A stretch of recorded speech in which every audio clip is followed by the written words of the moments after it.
And we are live. This is Dark Journalists. It's great to be here with everybody. It's an amazing crowd already, and I can see there's so many interesting comments there. You could just get lost in that instead of actually doing the show.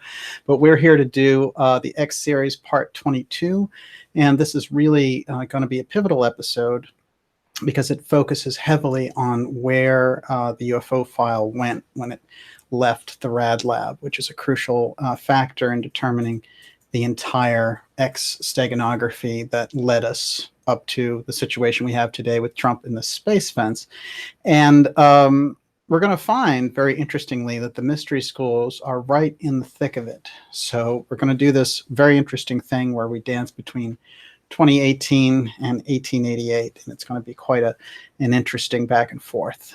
As usual, I'm joined by the lovely and often copied but never matched Olivia. Hi, everybody. And, you know, we had such a fantastic time putting out the Catherine Austin Fitts episode for subscribers last week. And also, I guess the week before that, it was just the public available episodes. We had the first hour. And those episodes and Catherine Austin Fitts sort of determining what was going on actually with pension funds and the secret space program. That combination of things with the missing money is extraordinary and forms the backdrop of the entire X series. So all those things, all those pieces kind of work together, and it was great to check in with Catherine again. We have a part 3 coming up on that next week. We were lucky and very fortunate to see Billy Joel last week at Fenway Park, and it was extraordinary, and the show was fantastic. And we want to shout out really to Chuck, who really Chuck B took care of us in all of this, and it's great. Thank you so much for the opportunity. Billy and his band were very gracious, and we had terrific seats. And it was a magical night, I have to say. It was the best. It was the best thing this summer. There were all kinds of interesting metaphysical things happening there, but the least of which was not a fantastic show. And so we certainly had a lot of fun. So that formed an excellent backdrop to coming up this week with so much progress around the X series. So what's fascinating to me is that, you know, this is just a thing, but at 70, somebody with so much energy, Billy Joel putting it out, and you really think, you know, it's an interesting thing. When you're younger, you really take it for granted, but to put it out like that when you're 70 is remarkable. And so my hat's off to him, and it sounded great from beginning to end. So yeah, it's amazing. I mean, this is the first time we ever saw Billy Joel live, and I'm really sorry that we never went before, because he puts on one hell of a show. The energy was incredible. The band was amazing. The vibe was incredible. And everybody knows like every lyric of every song and just sings along the entire time. And the vibe of just being in the audience, everybody just enjoying it so much. It is. Wonderful. It's kind of like was a real kind of communal experience. And, you know, when I was growing up, my brother was a huge fan of Billy Joel. So the songs were all deep there in my subconscious, and then they were coming alive. So we had a great time, and thank you so much. Now, I also want to mention that there's been so many things going on, you know, over the course of the past week that I'd be remiss not to at least address a couple of them right up front. But before I do that, I want to mention that we have tonight the president of the New Energy Movement coming with us. She's going to be coming on in about an hour, and that is Susan Manewich. And she's going to be discussing breakthrough energy of the kind that we've been finding out was kept in the Rad Lab and developed after Tesla's work was pilfered somewhere along the line. So she's going to be going deep into her new research, and she also is part of a couple new books that are coming out, and her work is sensational. And we caught up on that last week, and it is really going to be an eye-opener. So the first half, we're going to go deep into the Rad Lab. We're going to go deep into Arthur Compton and his role in the UFO file. The second half, Susan Manewich and your questions. So that's the way we lined up tonight. Does that sound about right, Olivia? It does. And Susan is absolutely glamorous and beautiful, but she is also brilliant. So let's put aside the fact that she's got gorgeous blonde hair and you know, she looks like a model, and listen to her incredible wisdom on the subject. There is, you know, she's really one of these incredible, remarkable people who has been very quietly in the background without a lot of fanfare doing remarkable work all around the globe on in the areas of the UFO file and breakthrough energy. So she is somebody who's really pioneered a number of movements around free energy devices. So you're going to find out a lot tonight on that front. So I'm very excited about tonight. This episode is going to go, it's basically a two-parter with next Friday, because these episodes are going to go hand in glove, and they're both so crucial. And the fact that it's 22, as Olivia can tell you, there's always a weird synchronicity around us in 22 for some reason. But one of the things I want to start with is we alluded at the end of an episode dealing with the Rad Lab back in June to someone named A.H. Comas, and why A.H. Comas was handed the reins of the UFO file. And this episode, in truth, although YouTube, the title was a little long for it, but the actual episode is heirs to the UFO file, Supra et Ultra X-Tech, and Breakthrough Energy Secrets. The reason that they're heirs to the UFO file is because at a certain point in time, this had to be turned over. And this is this is where everything goes dark. When we look at how these programs developed in the 40s to hide the kind of deep research they were doing around the UFO file. So it's quite fascinating to see where it went. And this has always been the kind of mystery, and people have made a lot of guesses, and there's been a lot of leaps, let's say, by UFO researchers around the fact. And it's also been very, they've pivoted with it on the government side. So it's been very hard to track. The X Steganography, which is something that I think gives us a whole new outlook on all of this, really largely a Rosetta Stone for how to see how the government secrecy program works, is something that I tripped into basically when I kept researching programs that were associated with aerospace. And they'd go up to a certain point and suddenly get defunded and fall to the bottom of the list. And then this thing would come back up and be called X this, X20, X15.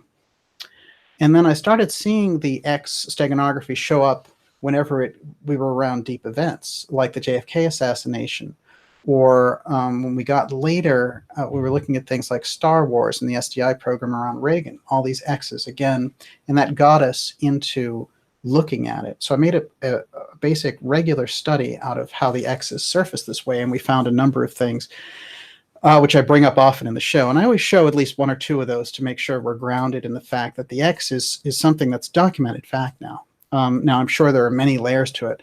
And I think even for what we've put out, we estimated about 10 or 15% of the information that we've found around the X so far is out. Now there's an incredible crowdsourced campaign of people coming forward with things around the X's. And, it's filling out the picture really well, because that's basically like a worldwide research team. And so we're going into a whole different level with it. One of the fascinating things I want to start off with is, before we get to Compton, before we get to the Rad Lab, is we've been looking at something called the F-35, which was the X-35. So the next generation was the F-35.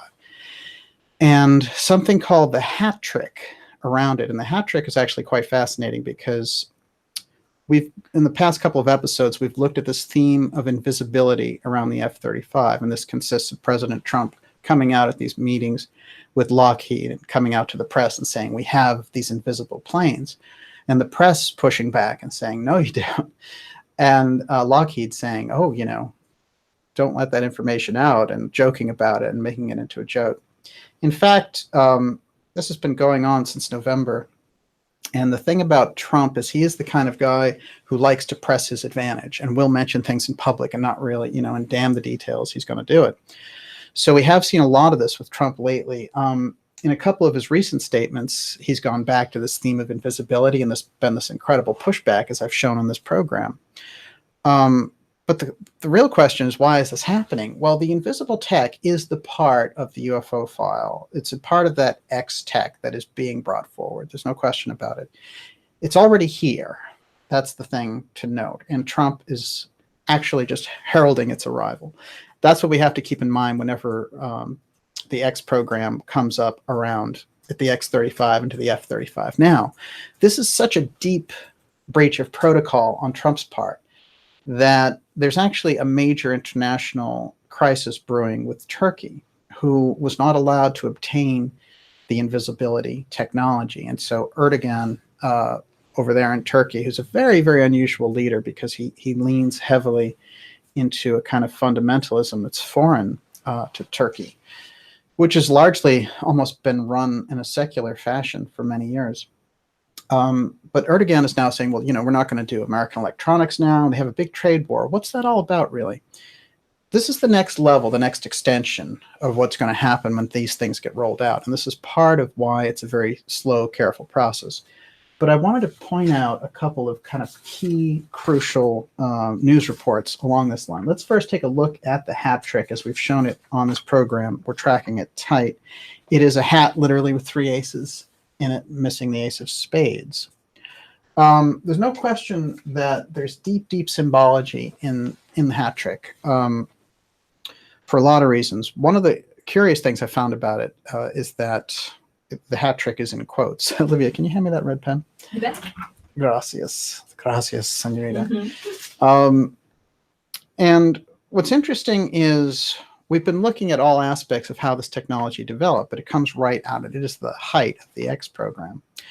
Now, the invisibility aspect that Trump is alluding to is something they've obviously achieved. We've been working with invisibility and the idea of invisibility since the Philadelphia experiment, which is something that Einstein participated in.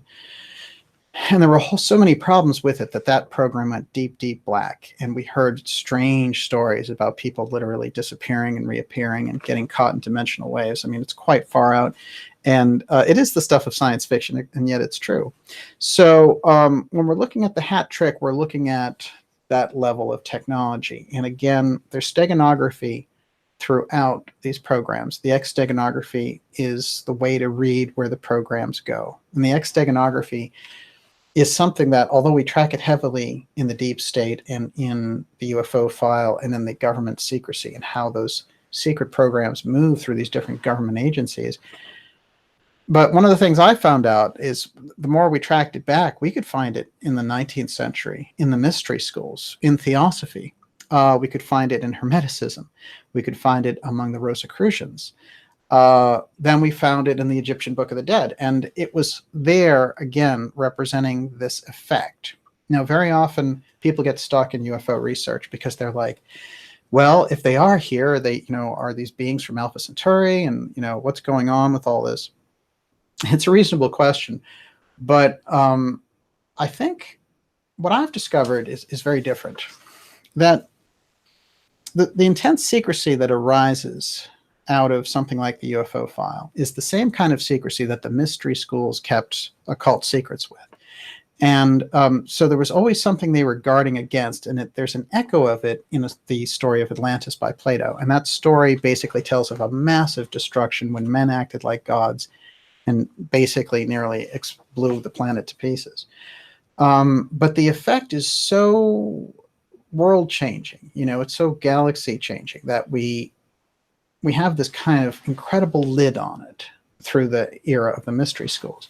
So I go, the premise is that I'm bringing forward is that, yes, as we've seen through the work of people like Edgar Cayce, as we've seen through the mystery schools and people like Rudolf Steiner in Anthroposophy and Annie Besant and Helena Blavatsky, there was an advanced culture back there that had this advanced technology, and that they, the kind of destruction that took place was something which threatened the entire evolution of humanity. So therefore, the mystery schools had to keep it in this incredibly secretive pattern for years and years. By the time we get up to the UFO file, you could look at it simply as guarding another secret. And in a lot of these documents, as I'll show tonight, it looks like they are guarding a secret, like a technology secret, the way you would guard the atomic bomb. In fact, physicist Robert Sarbarker said, no, it's the higher secret. It's higher than the atomic bomb.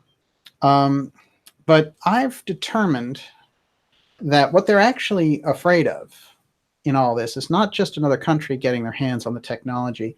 They're afraid of this effect that takes place when these things happen.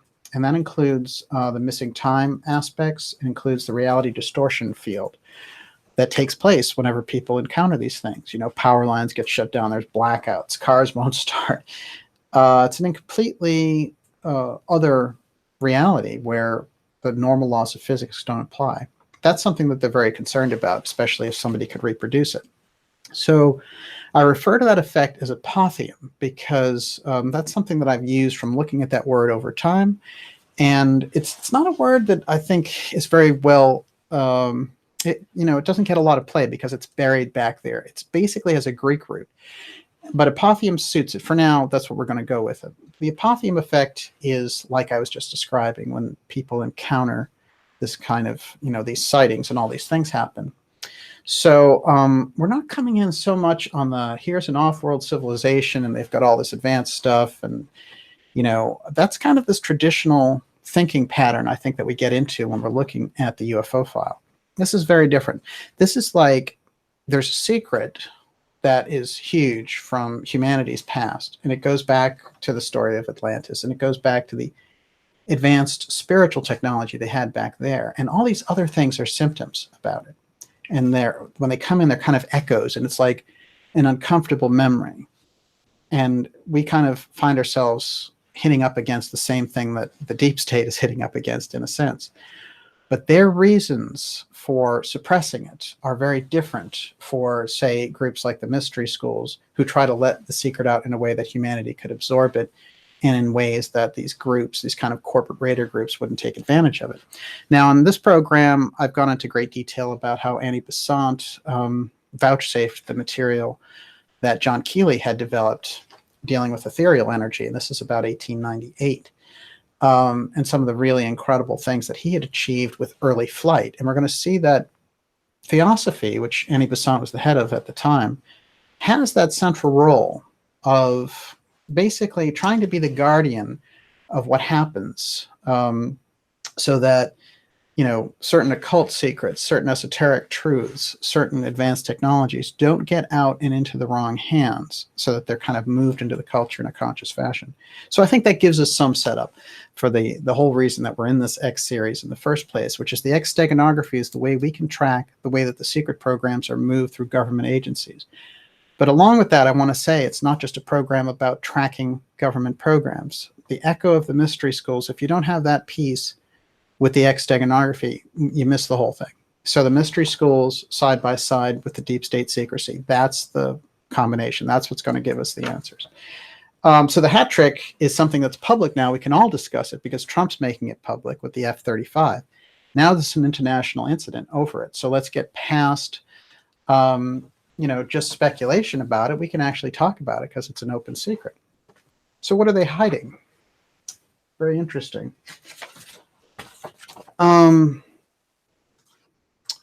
Couple of very interesting things. One, a viewer was kind enough to tip me off to.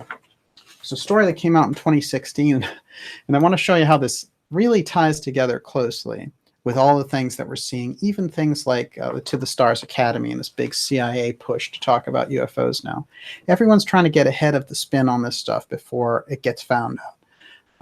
And they want to be in the central part so they can basically take credit for it.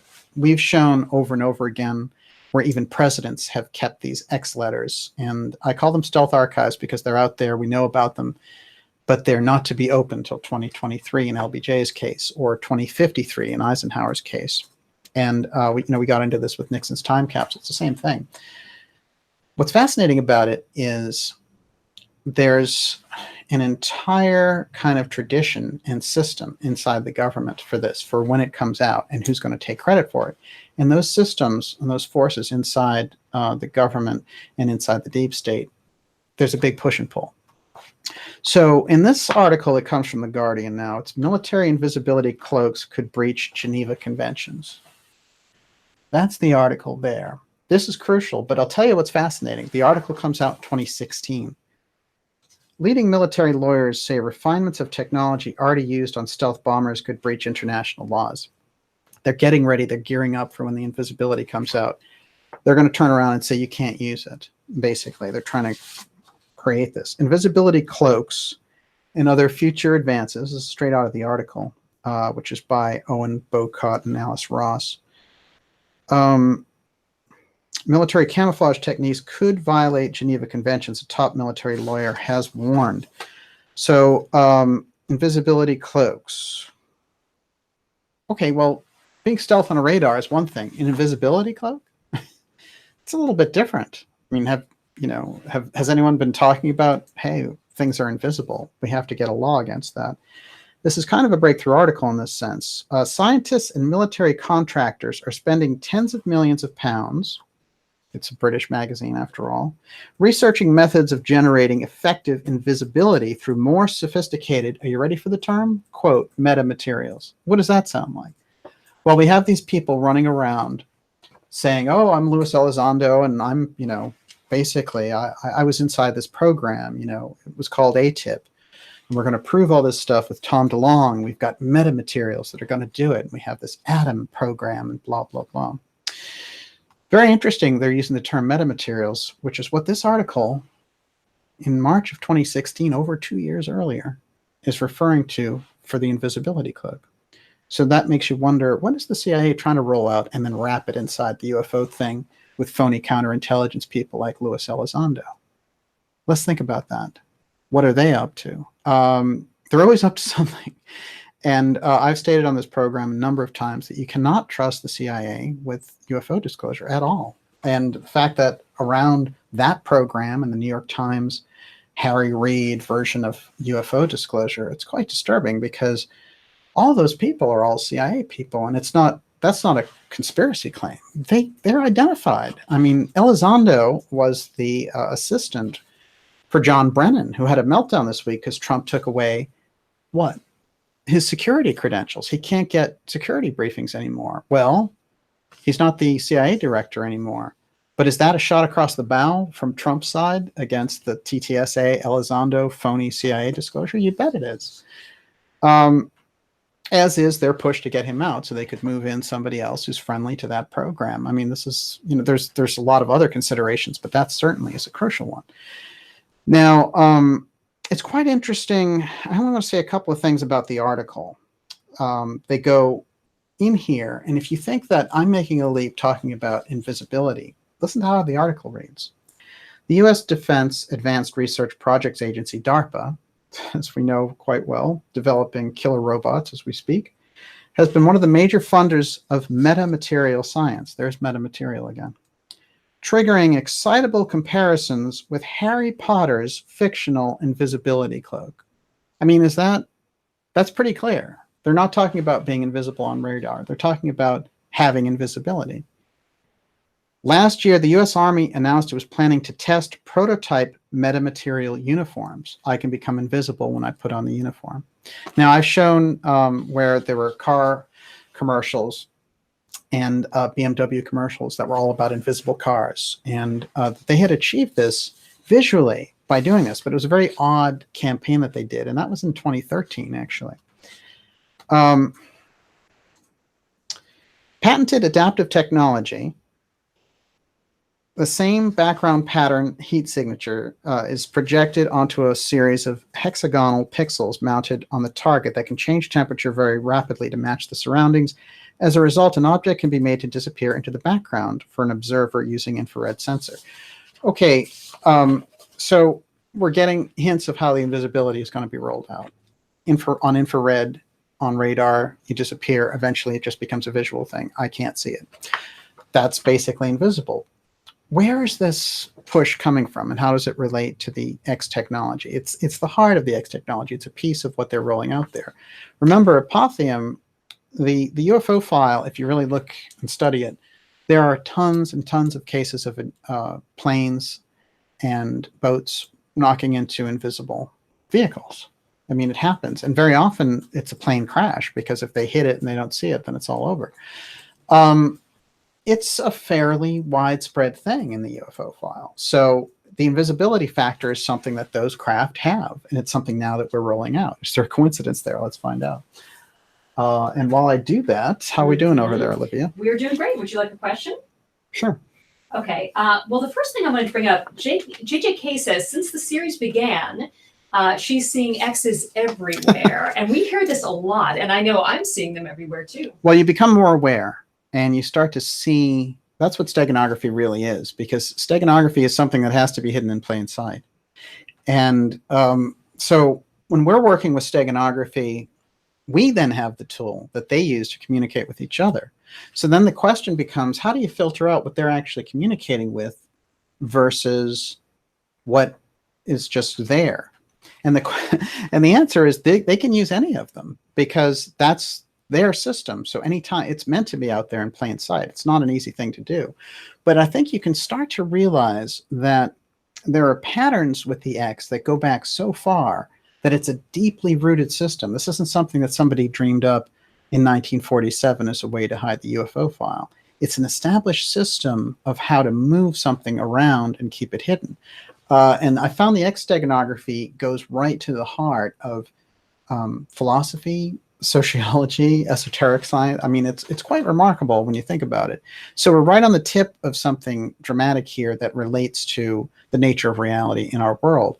But if we bring it down, as we're doing tonight, we can see how it relates just to this program and how they've moved around these advanced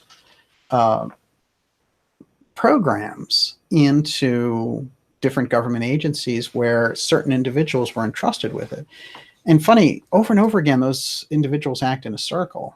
So it is very much that small group at the top moving this thing around. Secrecy has its place, there's no question about it, but transparency does too. And there's a certain point at which, this is the Catherine Austin Fitts line referring to Winston Churchill in regards to Hitler. They were all like, hey, we shouldn't scare everybody and talk about this, because what if it doesn't happen, And Churchill's attitude was, let's tell the people, and I think that's the better attitude now, because the transparency breeds a kind of psychosis behind the scenes with these people who don't know how to handle the power and lose all accountability to the public. So we can't have that. Interestingly enough, on this particular invisible plane issue, I want to get to this. This is another Guardian headline, and this is the rift between US and Turkey. It relates directly to the invisibility technology. Erdogan wants the F-35s. The F-35s have invisibility technology. There's no question about it. They come out of the X-35. They're the first rollout. Trump himself has said it. Now, why is this coming to a head now, and why is an ally saying that they're not going to import American products anymore? That's more than just a traditional trade problem. Well, let's look at this. Israel becomes first country to use US-made F-35 stealth fighter in combat before Americans. So Israel is the first country that's deployed the F-35 before we did in a wartime theater. Okay, that's the article there. Now, Air Force Chief of Israel says, we are flying the F-35s all over the Middle East. Okay, well, if you're flying the F-35s all over the Middle East, they'd be getting shot down left and right. So how are you flying them all? Is that just, a matter of speech? Figure of speech. Interesting to me. They probably are flying them all over the place, and they're impossible to spot. Okay. This one, I have to give a shout out to Bankster Slayer, who does fantastic work with her blog. And Bankster Slayer this week noticed, though, when Trump was giving his speeches before these military groups, that this one was very well displayed. And you'll see, again, here are the X's very well displayed. Now, that is for sure the mountain patch for the Mountain Army Division, 10th Division. But this is, presidents and political figures and standing next to things and the way that things are portrayed, you can really track X Steganography through that. No political figure stands up next to anything without knowing what the repercussions are. In this case, it is very interesting. You've got a mighty sort of helicopter back there with the two X's, and you've got Trump laying it out and saying, I'm presenting it. I've got the X. Does he have the X? Well, he's moving on the belief that he has the X. These weird groups in the deep state are trying to throw him out so fast so that this stuff doesn't go public before they get their hands on it. The Trump administration, with the Space Force, with the Space Corps, talks more about space than anyone since Ronald Reagan, pretty much. He wants, that's a force out there. That's an economy that's growing. There's space mining to be had. He wants total control of that. And the groups that are setting this up, that have already kind of pilfered NASA and the whole budgets there and are setting up space for privatization and the massive control out there, they already have their plans. And they were even going to have a nice little UFO threat to boot, courtesy of Hillary Clinton. But unfortunately, she didn't get in. Unfortunately for them.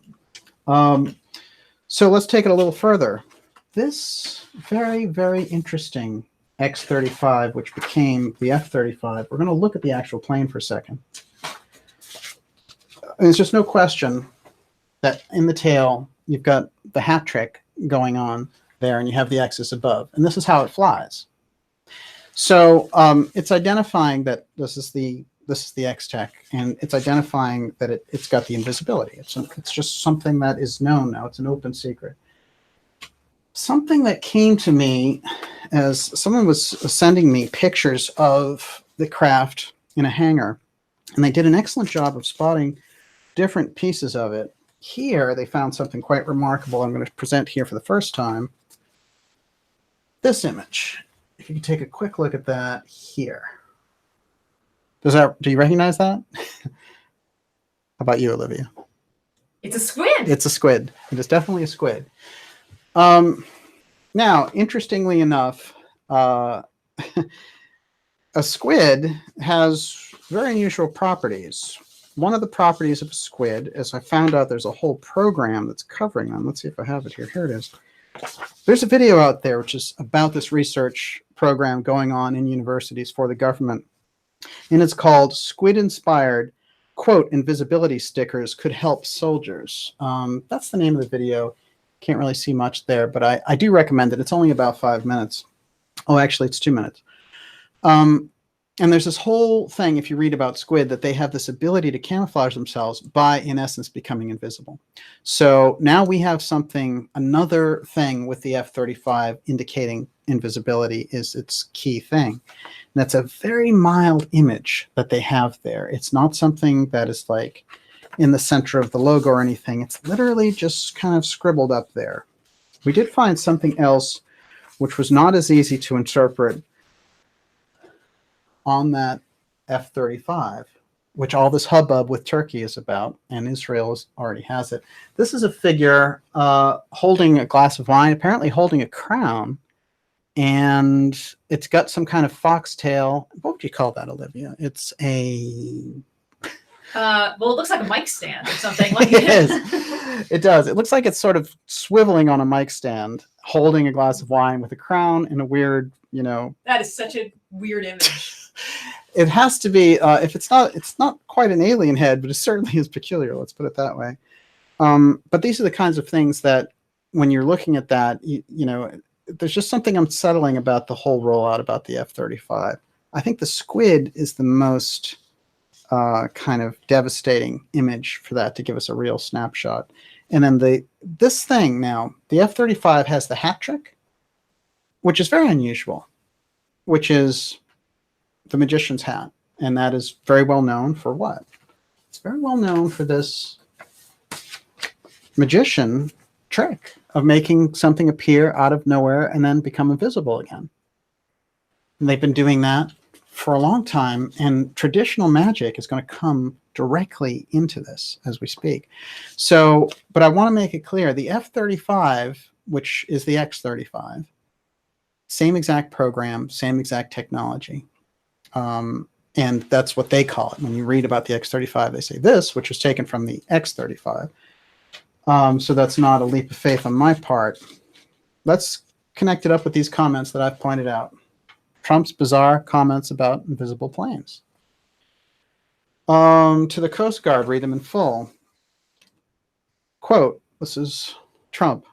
They say, well, it wins every time because the enemy cannot see it, even if it's right next to them. It can't see it. That's invisible. Trump got tons of pushback on this when we pointed it out and we compared it to Wonder Woman and her invisible plane. And I showed this last time, but we're going to bring all this around. 5 days later, they came out with this article. It was syndicated through the Huffington Post, and they showed Trump with that weird Wonder Woman invisible plane. And they were like, Trump just doesn't know what he's talking about. He thinks things are invisible. What's wrong with this guy? And 7 times Trump bragged about planes that literally didn't exist, right? That's it. So Trump is letting it out that the X-Tech is here, that he has it, and that he has invisibility. And, he did first give it to Israel. They're the first ones who have taken it into their actual program and are using it. Turkey, on the other hand, for some reason, didn't live up to our code of secrecy with it. Now, here's something to consider when looking at Turkey. Turkey is planning a Turkish NASA. They have a Turkish space agency. They want to launch their own satellites. They want a piece of the pie. And something about, they may have had to, in order to get the invisible tech, sign on to something that said, hey, you can't launch your stuff without American know-how and American personnel. This could be the heart of that. But you never see us arguing with Turkey. This is very, very unusual. From a political point of view, forget it. Okay, so we have that public battle going on there. 2018, the battle over the F-35, the mention of invisibility. Let's go back. Let's take it back. The UFO file. Well, the UFO file people often associate with 1947 and the high secrecy. It's a good period. It's a heightened period. But it actually starts a lot earlier. It starts, literally it starts a lot earlier. But just in this modern wing, it starts inside the Rad Lab. And the Rad Lab is something I've pointed out here, which people traditionally associate with the Manhattan Project. But that secrecy, that end of the spectrum, was required to study something that is an even bigger secret than the atomic bomb. Physicist Robert Sarbarker is on the record saying, this is not MJ-12, and this is not any of that stuff. He's on the record saying this was a program of UFO recon, and then we would study the crash retrievals. That was the top physicist in the country, with Robert Oppenheimer. Oppenheimer had been scared after the nuclear tests, and he was easy to manipulate because they called him a communist, and they did a number of things against him to make him look like a Soviet sympathizer. So it was easy to kind of retire him. He wasn't going to say anything. Sarbarker was a very unusual story. What they decided to do with him, literally, was in the early 80s, something very unusual happened, which I've pointed out, which is that Bill Steinman, who wrote the book UFO Crash at Aztec, did an extraordinary thing, is that he got an interview with Sarbarker in its response to a letter. And Sarbarker confirmed in the letters that the UFO file existed, that we were studying these things, and that Vannevar Bush was in charge of the program. Now, very often you'll hear Vannevar Bush. Vannevar Bush is really like the go-to man for science for 5 administrations. Everything from Truman to Eisenhower, JFK, FDR, and Nixon.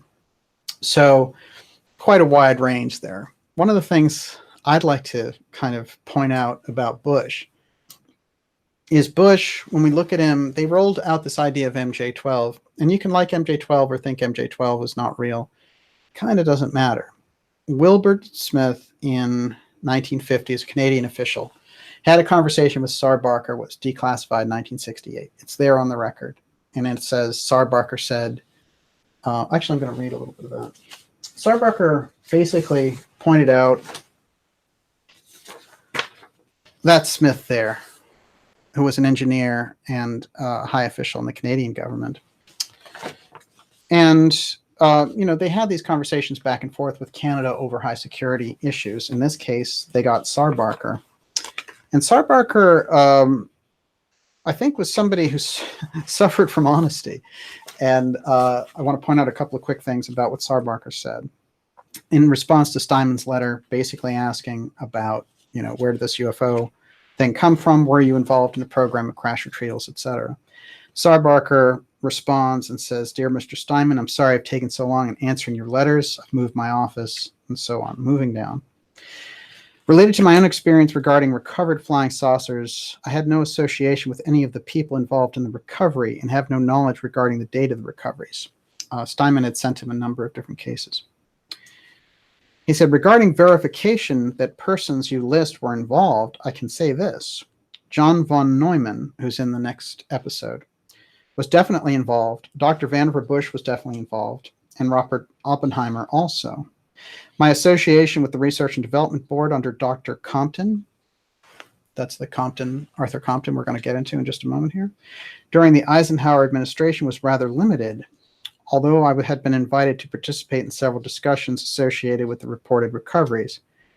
I didn't personally attend the meetings. I'm sure that they would have asked Dr. Werner von Braun, who's launched the space program, and the others that you listed. They were probably asked and would have attended. This is all I know for sure. I did receive official reports when I was in my office at the Pentagon. Moving down, I do not recall receiving photographs such as you request. I have to make the same reply. I recall the interview with Dr. Brenner at the Canadian Embassy, which is where Steinman got the idea to talk to this guy in the first place. So what I remember at the time is that certain materials, this materials again, reported to have come from flying saucer crashes were extremely light and very tough. I'm sure our laboratories analyzed them very carefully.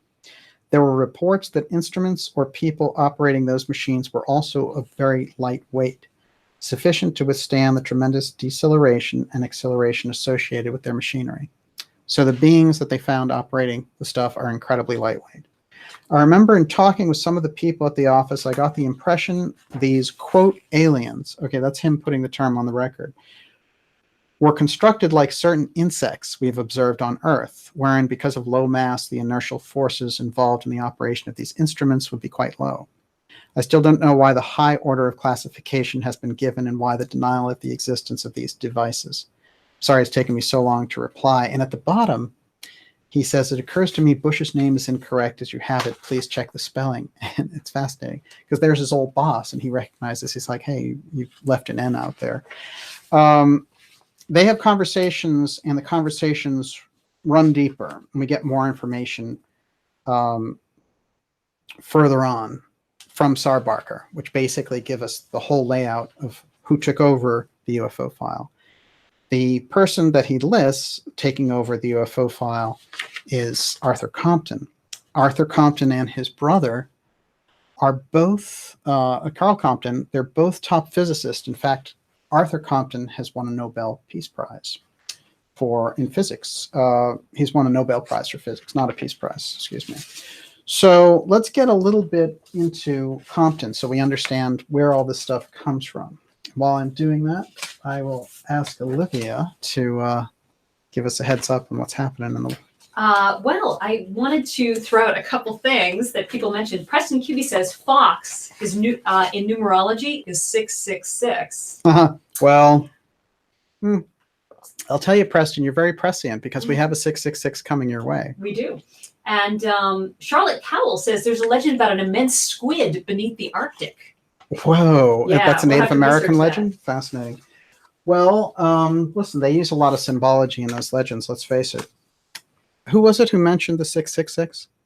Preston Kibbe. Preston Kibbe. Okay, Preston. The program that was started, which Sarbarker mentioned, actually, Sarbarker's son came forward, and I'm going to read that in full in a moment here. But Sarbarker's son said that he had these discussions with his dad, and that he said, well, what happened with the UFO part? And he said, well, we would send missiles up after them. This is Sarbarker talking to his son after he's retired now. And the son says, well, I don't understand, Dad. Would you fire missiles at UFOs? It seems like dangerous business. Why would you do that? And Sarbarker says, well, actually, don't get the wrong idea. You know, the front of those things, there were no weapons on them. We put cameras on those things. We wanted to see them, but they were going so fast, there was no way to catch them. The only thing we could do is use a missile. As time went on, of course, you can't be shooting missiles every time a UFO goes by. So a UFO recon program was described by Philip Corso in his groundbreaking book, The Day After Roswell. Corso was the head of the Foreign Technology Office, worked for 5 administrations. He was the man deep inside.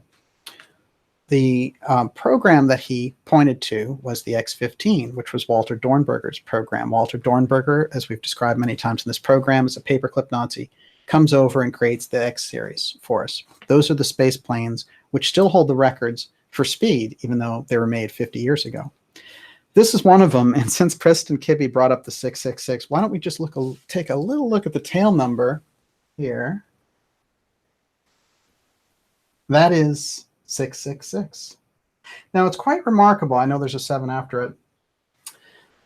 It's amazing, you know, in America specifically, there are hotels and things that avoided having a 13th floor because of superstitions and, you know, religious concerns and all the rest of it. You do not put 666 in a program.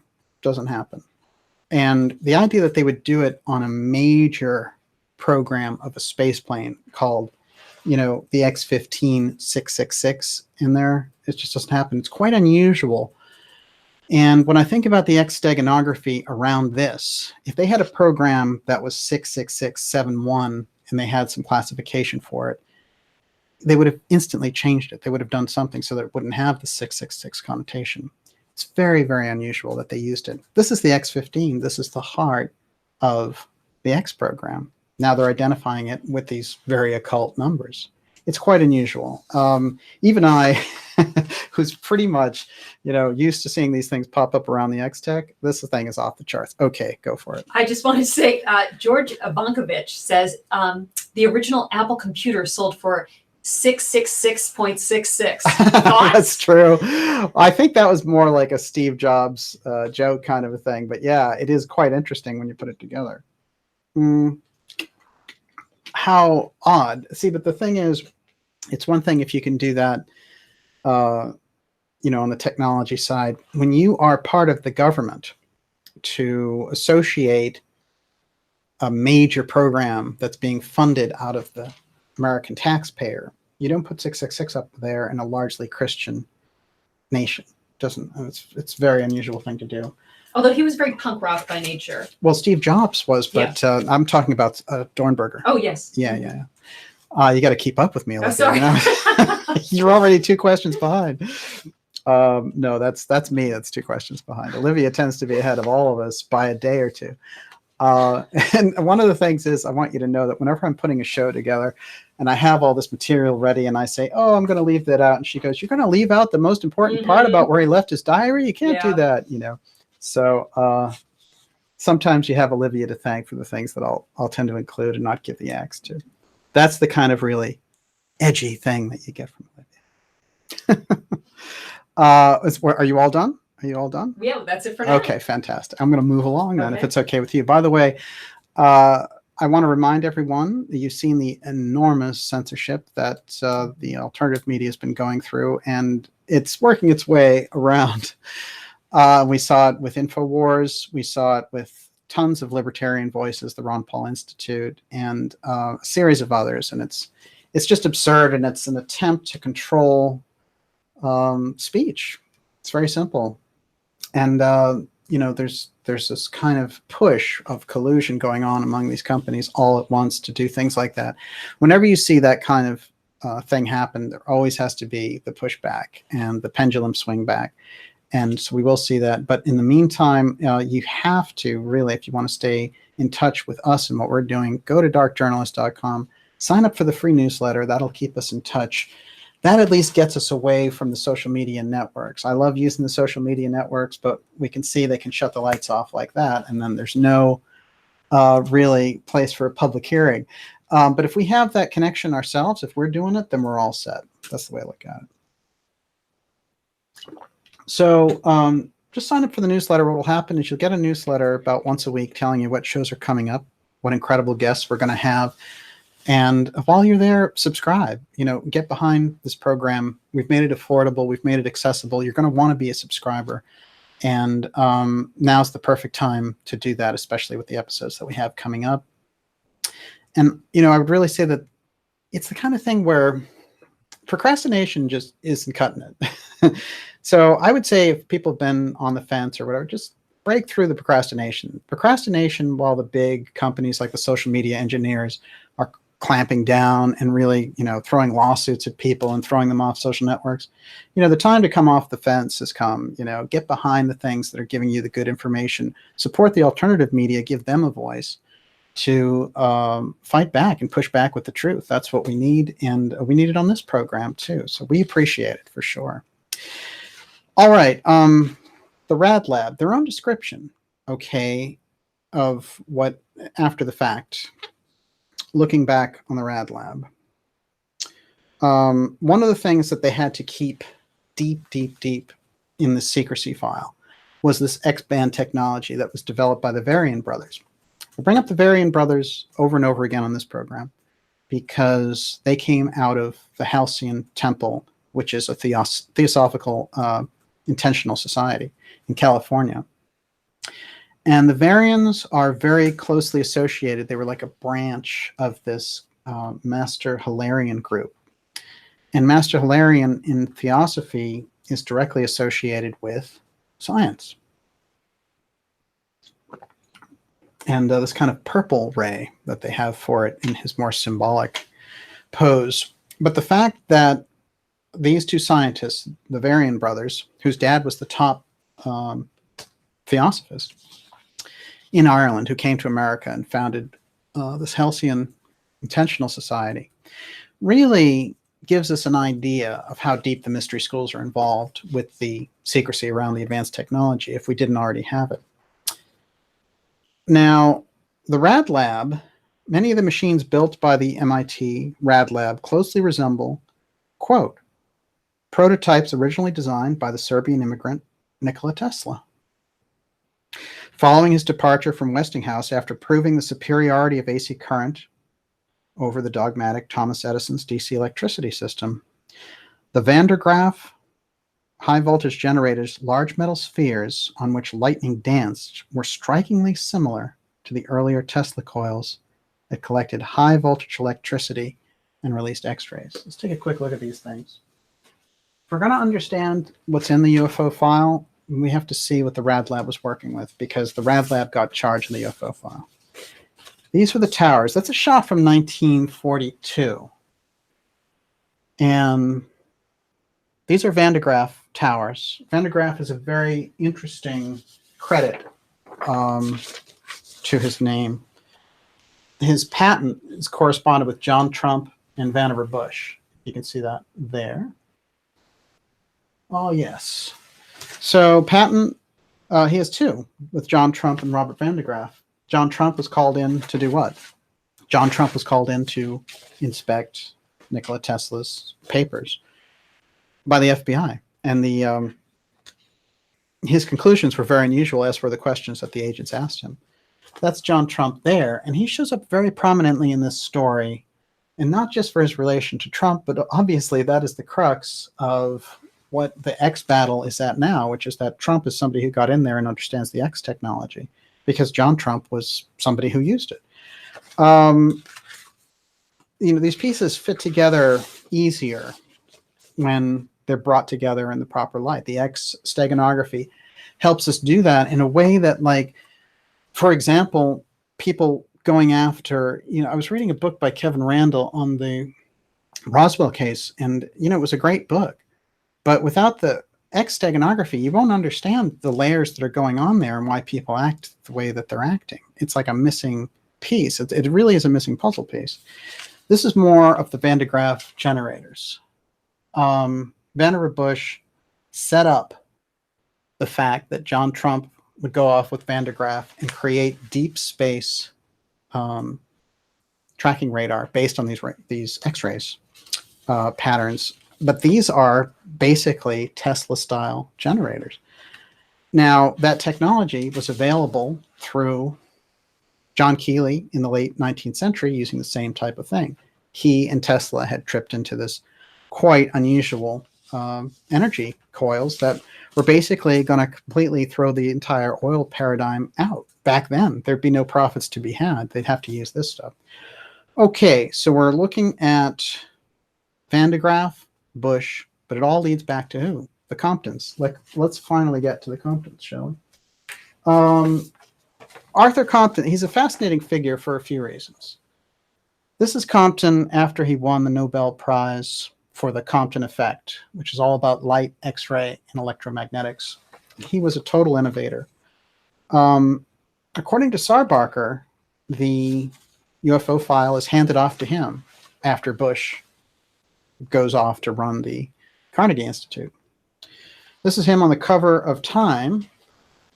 And what they're doing there is they're touting his various achievements, but he will come back and create something called the X10 graphite reactor, which is one of the earliest uranium processing plants to make an atomic bomb. It's pretty straight up.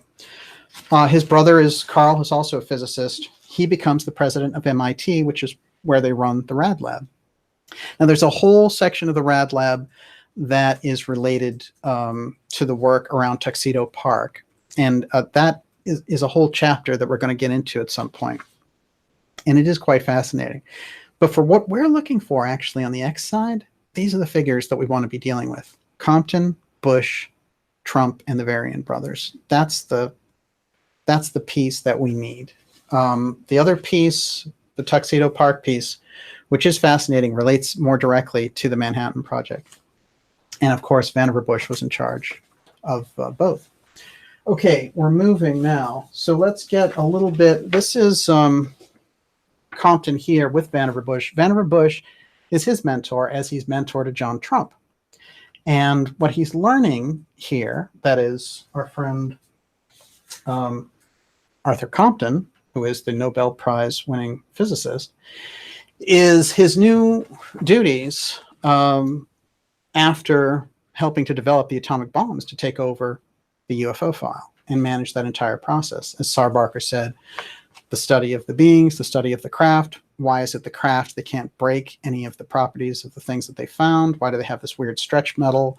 Why are the beings inside like insects? You know, all these things. This is their entire redevelopment program. And it takes a while.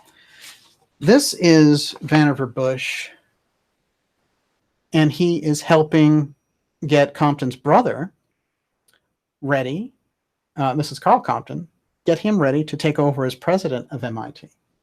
So what we have with Compton is he's basically Arthur Compton is the protege of Vannevar Bush, who's in charge of the UFO file and the Manhattan Project for FDR and Truman. And now he's sponsoring the brother to become the president of MIT, which he was for many years. So incredible movers and shakers right at the very top circles of power. There's no way to get around it. These were the smart guys to trust with the UFO file. In fact, it was a good plan back then, initially. But the secrecy kept on and on and on. Just a couple of quick notes on Vannevar Bush. Vannevar Bush, the central figure carrying forward the science department, president of the Carnegie Foundation, Master Mason. This is somebody who redeveloped the Mason Lodge at MIT so that it would become the Tech Lodge and the MIT Mason Lodge, and they incorporated some of the strictest security, which he would then bring into what? The Rad Lab. The Wall Street Journal called it some of the most amazing security that had ever been taken place at that point. One of the kind of rubs in all this, a fly in the ointment, was the first Secretary of Defense, Forrestal, who we've touched on from time to time in this program. And Forrestal is there with Vannevar Bush, and he's part of the team. But Forrestal doesn't like the idea of the secrecy because what he sees is basically a large-scale need for people to know about these things. They get to an interesting tussle where Truman is pretty much, he's targeted out Jefferson and Forrestal, and he's sort of looked at him and said, James Forrestal, and said, this guy is my main guy. I've put him in charge as Secretary of Defense. It's only he's only been in the position for a year. And now, because of his position, wanting more openness around the UFO file, they have to get rid of him, and that's what they do. So first they try to destroy his reputation, and finally, he has a breakdown just a little over a year after being Secretary of Defense, and finally jumps or is helped jumping in that endeavor out of a window at Bethesda Naval Hospital. Now, the trick, and part of the basis that we're seeing, the foundation that is being laid here, that we're seeing, is Truman with Secretary Forrestal. Secretary Forrestal, as a Catholic and for years in government, is very close to John F. Kennedy, who will become president. And he understands now, going in, information about the UFO file, and he also understands that they're willing to kill to cover it up. So that's a kind of a crucial thing when you get to the Kennedy presidency. You know, a lot of people, when they're doing these historical analysis on Kennedy, they're like, you know, oh, you know, his incredible love life. So, I mean, this is probably a little more important, you think, that his close relationship with Secretary Forrestal, knew about the UFO file and got thrown out the window. It's an important piece not to leave out there. So much for PBS, I guess. So what we need to kind of keep in mind is Vannevar Bush has now set up this perfect scenario. He's got the Compton brothers, who are top physicists. He's got John Trump, who is works very well with the Tesla technology. Tesla is another wild card who they can't quite keep a handle on. So it becomes problematic. And in looking at the technology that gets brought forward, he's somebody who wants to build, you know, the Wardenclyffe Tower to have streaming free energy the way we have streaming free phones now. He's a real open energy, breakthrough free energy guy. And they're looking at him like, you know, if anything, we have to kind of keep surveillance on him. And in fact, we found out there's 24/7 surveillance on him by the FBI at the time. So we're starting to get a picture now. Now a picture's starting to come clear. A couple of things about the influences on Compton, who will take the UFO file in the 50s from Vannevar Bush. We have to understand the Comptons, both brothers. We have to understand Arthur Compton. We have to understand Carl Compton if you're going to get any handle on the UFO file. There's no question about it. So let's look at one of the influences on Arthur Compton. This is a very important Nobel Prize winner named Dr. Richet from the Paris School of Medicine. And this guy is quite important. He's the person who went deep, not only into physics, but also into metaphysics. In fact, he coined the term. Let's look at a couple of other things that Dr. Richet did. And this is quite remarkable. Dr. Richet coined the term ectoplasm after witnessing the strange effects of mediums going into trance and having this unusual matter come forward from them. And the matter seemed to be forming into a figure very often. Sometimes that would happen, and sometimes it would just be kind of this overflow. So he called that matter that came, that metamaterial that came forward from these medium sessions, ectoplasm.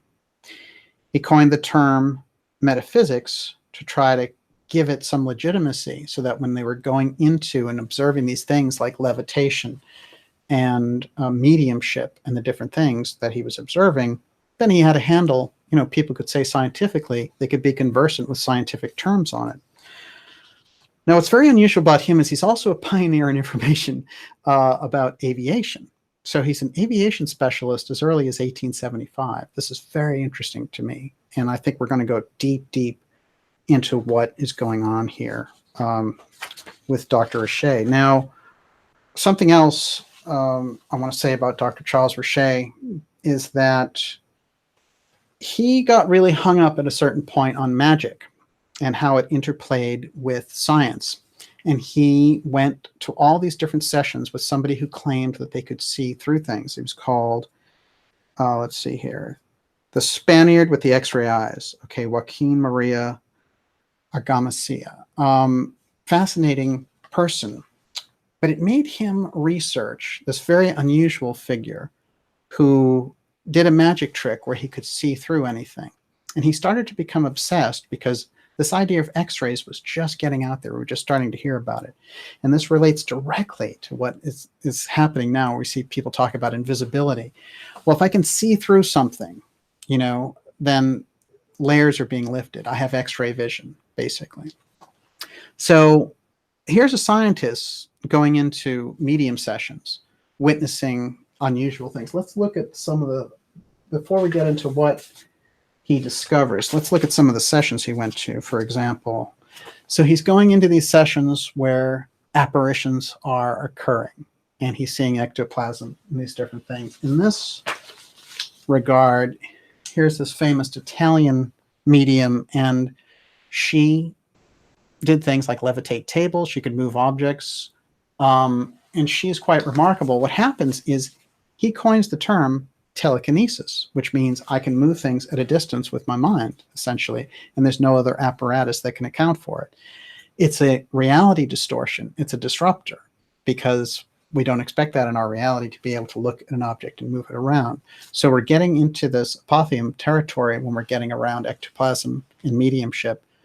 And when we come into telekinesis, basically this guy is saying, look, this is something that's happening. I'm not attributing it to spirits or whatever, but here's what I'd like to see it looked at as a field. This is a field, we'll call it metaphysics instead of traditional physics, and we'll get into exactly what's happening with it. He wrote a book called Our Sixth Sense, and he's often dismissed now, and it's unfortunate, but he had some pretty big hang-ups, and these go with the period that he was in. A lot of scientists at that time talked about what? Eugenics. And these ideas got picked up by different political groups, and we had all those things that took place. But eugenics was something that was in the air in the period. And so he was the president of the French Eugenics Society, but he was also the president of the Metaphysical Institute. You try to balance those two out. He's a very complex figure. But let's go back to this very unusual thing that he's looking for in the work of these magicians and these mediums. He's looking for something where they can see through, where they have kind of X-ray vision. And he's working closely with this one medium who does that.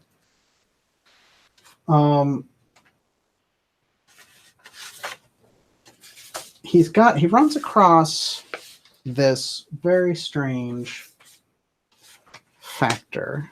And it's a person who's a great magician and well-known in Paris. And his name is Robert Houdin. And Robert, do you want to give me? You did good. Good job. Let's hear you say. I love the way you say Robert Houdin. Robert Houdin. There you go. Now, this particular person had a very interesting trick where he would stage this very fascinating look through objects, that he could look through these different objects, and it was part of a trick that he had. So our friend Dr. Richet became quite fascinated by it, and eventually Houdin would become the root inspiration for someone else that we know quite well, which is Harry Houdini. Now, there's Houdini there, just to give us a little... I think there's something funny about this. They say the world's handcuff king, or, the times have changed. That can mean a lot of things. But what's fascinating is this. When we look back on the posters for what Houdin was doing these performances, or Robert Houdin, this is the one I really want to specify. Take a good look at that. That is the special X thing, the X performance that our friend Dr. Richet was so curious about. And as we can see down here, there's this X-ray quality to it.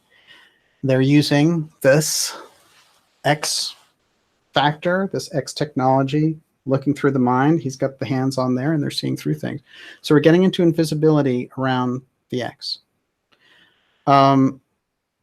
These shows were taking place in through the 1860s, very early periods, utilizing this idea of seeing through things, getting into this whole period. And what would happen eventually is that some of the first X-rays would be developed by Tesla, and we're going into the 1880s, 1890s, and then it becomes a full-fledged thing.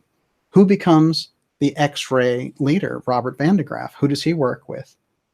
John Trump. It's always X-rays. Eric Compton, who takes over the UFO File. Everything is about X-rays. But we think of X-rays just in one sense of how we can see through things. But actually X-rays pertain to all sorts of things, including radar, deep space radar. They're obviously associated with different types of healing. So, this idea of just what we understand X-rays to be is very, very limited. In the technological spectrum, it's a gigantic implication. But whatever it was that was going on there, our friend, Dr. Richet, was looking deeply into Robert Houdin, the inspiration for Harry Houdini. He was finding in his magic that key, that door from the metaphysical side into the scientific side. Remember, Dr. Charles Richet is a Nobel Prize winning scientist. Why should he be concerned with mediums? Why should he be concerned with magic tricks? It's something quite remarkable. But what's more remarkable is he's a big influence on Eric Compton. This is what Dr. Richet has to say about his own work to kind of defend it to his colleagues, because they know he's going out and he's doing these incredible things with people like Oliver Lodge and trying to discover the answers to the whole psychic phenomena, life after death, and all the rest of it. Incidentally, Compton believes, yes, there is life after death. It's kind of an unusual thing for a scientist to realize. And he says, well, actually, we've discovered that consciousness is separate from the mind, so that's pretty advanced thinking. Okay, this is Richet's comment from his book preface. Those who expect to find in this book nebulous discussions on human destinies, magic, or theosophy will be disappointed. I've endeavored to write on science, not on dreams, the dreams of science. I've therefore confined myself to a statement of facts and discussion of their actuality, not only with advancing any theory, but scarcely mentioning theories. For all theories as yet proposed to account for metaphysic facts seem to me terribly frail. It is possible or even probable that someday a tenable theory will be formulated, but the time is not yet. For the facts on which the theory could be erected are still in dispute. It's necessary first to establish the facts and to review them in detail as a whole in order to verify the conditions under which they occur. This is our primary duty, our only duty.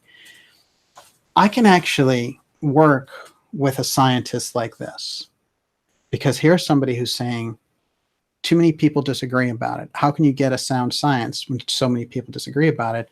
We have to forget about what the implications of it are and just have to study how it works. It's reasonable. He comes up with the three terms: ectoplasm.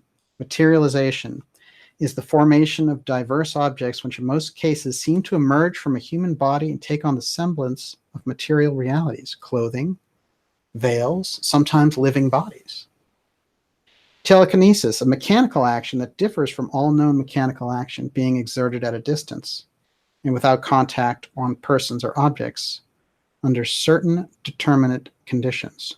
In other words, I can cause something at a distance to change.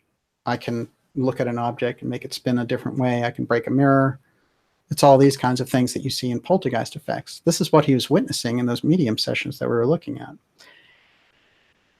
This is the corridor. This is where the theosophical scientific branch was going. This is where science was headed. It was the physics part studying in with the metaphysical aspects, the esoteric aspects. This was the great joining of those two things. But what happens is it's public here. When you get about 20 years from this guy, it's gone.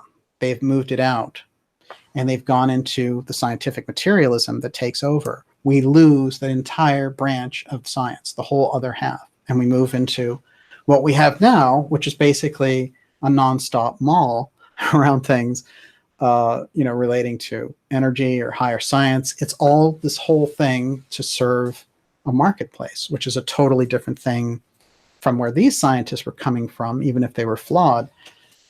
They're coming from the point of view of some kind of idealism that the culture is going to move forward. What we got instead was massive secrecy, small group controlling incredibly advanced technology, and ultimately the fear of the theosophists coming true. We got our hands on the atomic bomb and used it almost immediately. And this whole thing with all these groups setting the world on fire, from the Nazis to the Japanese to the Soviets, it was, World War II was the Big Bang. So here we have this connection looking back through Compton, through the influence of Compton, who became the person who took over for Vannevar Bush, and he takes over the UFO file. Compton, one of his big influences, is our friend Dr. Richet, who develops metaphysics, develops the term. We use that term all the time. So let's think about that. And this is really where the conversation is going to go and flow for us as we go into the part 2 of this next Friday. But what I'm hoping right now is that we have Susan Manewich with us. Mm-hmm. Are you there, Susan? I'm here. There she is. I see a tree and the sky behind you. Well, that's a picture of a tree in the sky. Well, you bring out that nature aspect just by your very presence, let's face it. How are you, Susan? I'm doing well. It was a little bit of a to-do to get on right now, but I'm on, so hopefully you can hear me well and see me well, and that's a good thing. We're all excited to see you, actually. Olivia, I know, is a huge fan of yours. I'm very excited you're here tonight. Olivia, that's very sweet. It's been too long. Oh, it has. It has. It's been a while. What was that? Well, you've been up to a lot, as it were. Yeah, it's been busy, to say the least. So one of the fantastic things about having you with us tonight is the entire show that we're doing for the X series tonight is based around the idea of the metaphysical aspects that were originally part of the scientific endeavor. So when we get into things later, like the UFO file, all those people we find who were into it, who were part of the Rad Lab and part of the science of the time, all had different backgrounds in things like theosophy or anthroposophy or, Golden Dawn, whatever it happened to be. There was this whole aspect there that gave us an idea that there's the technology and there's the scientific materialism on one side, and then there's this higher reality, and we have to integrate the two. And it seems somewhere along the line, the scientific materialism just glossed over everything. So this is where we find ourselves. And so you kind of strike me as a figure, just, from the time that we've spent and from the work that you've done for decades, really. You're kind of right. You dance right between those two worlds, because here you are, the president of the new energy movement, which is all about breakthrough energy and these, free energy devices in a totally different paradigm. But you're right in the very heart of the kind of scientific establishment trying to change their paradigm, change the way they do things. How do you balance it out? Just by being yourself. How about that? I know that sounds maybe like a silly answer, but yeah, I've seemed to straddle these two worlds. When I look at my experiences and maybe how I come into this world and who for me it's a natural expression to do that. When I took the position at New Energy Movement, and I want to take a couple of moments at some point to comment about that. I found that I needed to have a place to truly be able to express what I felt was the spiritual aspect of these technologies and the experiences that lead to the creation of them. And it didn't feel when I first entered into this, I can't say position, because when I say maybe entered this realm of the new energy technology, it didn't feel like there was much space for the spiritual aspect. And I'm not just talking about someone's day-to-day experience. I mean, even just room for the mysticism and room for a more holistic type of approach to the entire ecosystem that these technologies are maybe birthed in, and definitely how they're held. So for me, it felt like if I don't show up more wholly and fully, then I'm not doing what I've come here to do on the planet. Oh, yeah, absolutely. Well, it's interesting because you have such a range of interests. And whenever I get around breakthrough energy, I have to say this, which is I've never found anyone as articulate as you are in describing exactly what we're up against in trying to introduce a different energy paradigm. Very often, it's very abstract to a lot of people. And, you know, we had the wonderful experience, and Olivia remembers this, but you were around for this too. And we were describing it to HBO, and they were like, we really don't understand exactly what breakthrough energy is all about. And I found that so interesting, because sometimes we can get kind of into an echo chamber of understanding these things and realize the larger population has very little idea of the things like new energy or free energy or 0 point energy, whatever it happens to be. What do you think is the doorway in for an average person into understanding? What's a good, simple way to understand what this is? I mean, people understand solar power, okay. Right. You know, that's a pretty good question. You know, what for me, sometimes the easiest and most simplest way to explain it isn't very sexy, because sometimes I think, you know, our culture is very used to sexy and interesting and rad. You know, it depends on who you're talking to. But sometimes, you know, I'd say for the you know, average day-to-day person, I describe it as technology that's more in alignment with nature. It's doing more good than harm, and people seem to understand that a little bit more easily. It's like, oh, okay, so, you know, and they'll usually ask, are you talking about solar? Are you talking about you know, wind? And it's like, no, it's actually, it's a little bit different than that, you know, and you start to maybe talk about, you know, spiral dynamics and something that people can relate to, again, as it relates to nature. And depending upon, again, who the person is, sometimes I'll just say it's kind of like alien technology.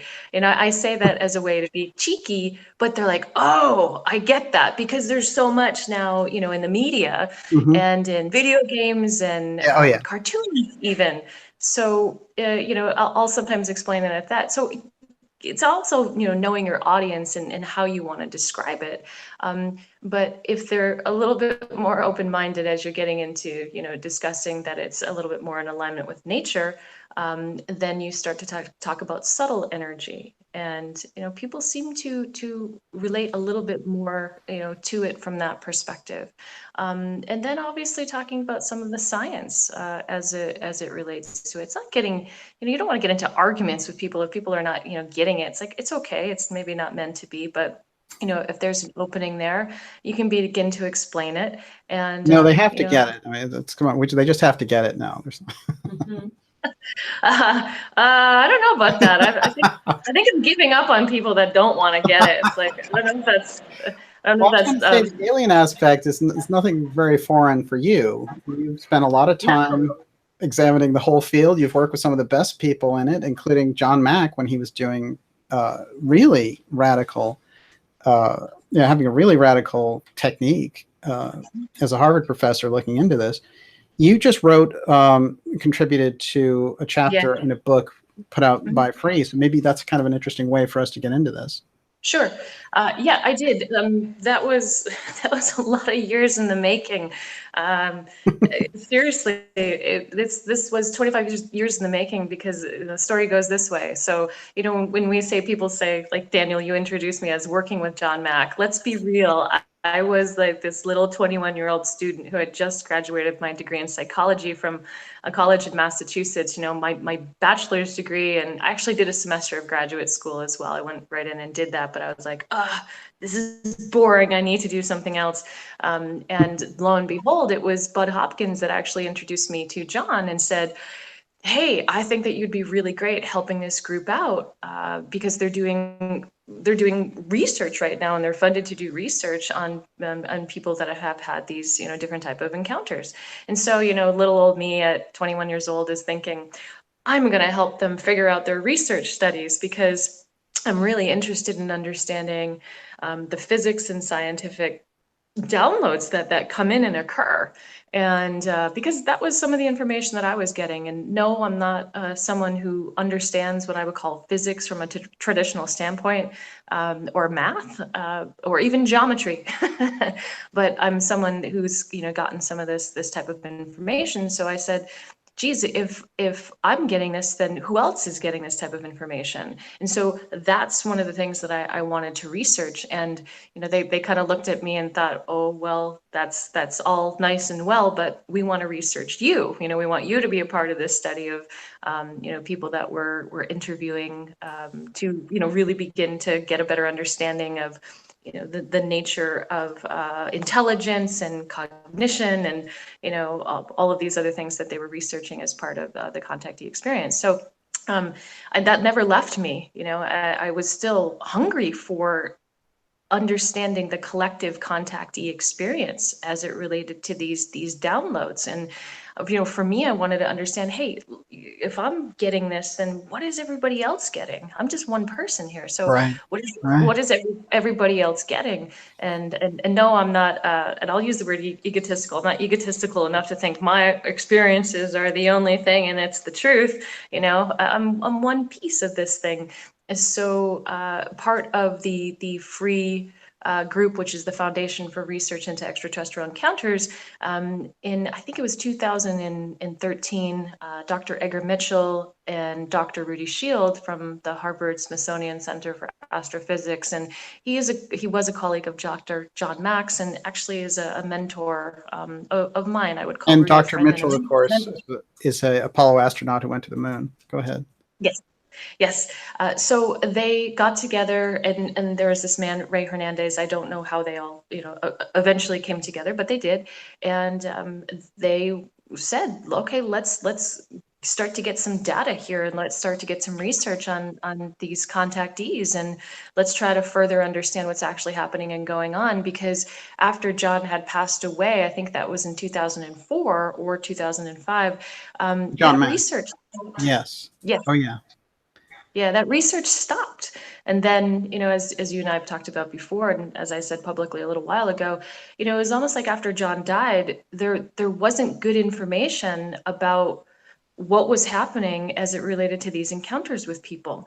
And from what I recall, I thought John was doing a pretty good job. From what I understand, he had met with His Holiness the Dalai Lama, and there was also some dialogues that were taking place to further, and actually know one of the people that introduced John to more of the indigenous ways that, to some of the indigenous people and their leaders that understood a different framework other than that Western-minded framework of how to look at this experience, right? So, and he was and on a Western thing might be like, let's look at it and say like, oh, there's a crashed saucer. Let's go retrieve it, get high technology, and that's a very Western kind of way of looking at it. He's looking at it and he's saying there's all these almost shamanic implications. There's a whole evolutionary spiritual implication of these things showing up in people's lives.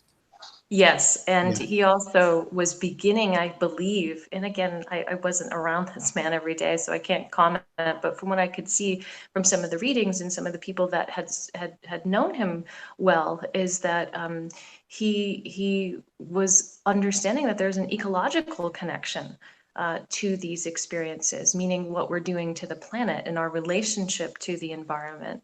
And that to me was one of the big things that I pulled out of the book Passport to the Cosmos, when I eventually read it, because it was something that struck me as a truth, as something that was important.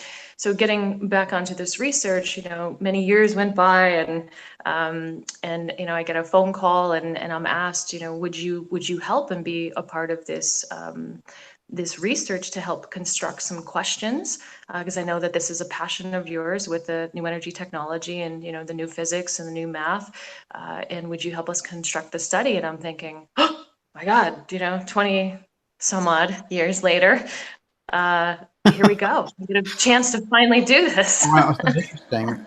You when I say you worked with John Mack or with Edgar Mitchell, it's funny because a lot of people know them from books. A lot of people know about breakthrough energy ideas from books, from reading Nikola Tesla books. I read those books, and I'm in the same boat. Yeah. You knew the people.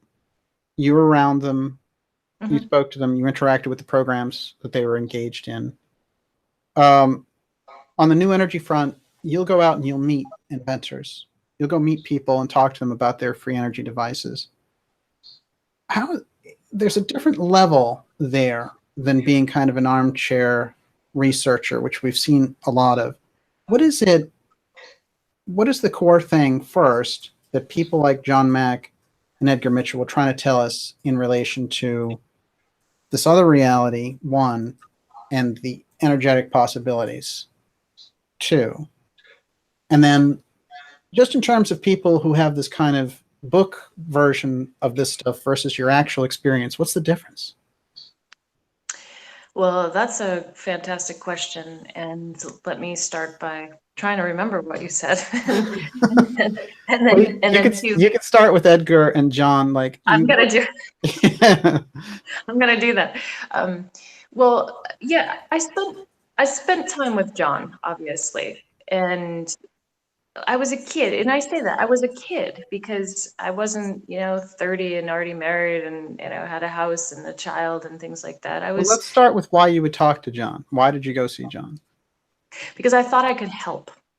I wasn't in need of counseling or psychological help because part of the group that they offered a therapy type of a group. And I remember when I first went in there, I felt a heaviness and I said, this isn't my thing. I'm interested in understanding more of where people are at. I don't feel like a victim here, so I don't know why I'm doing this part. I really kept going more towards the researchers and trying to, what I call move the needle forward.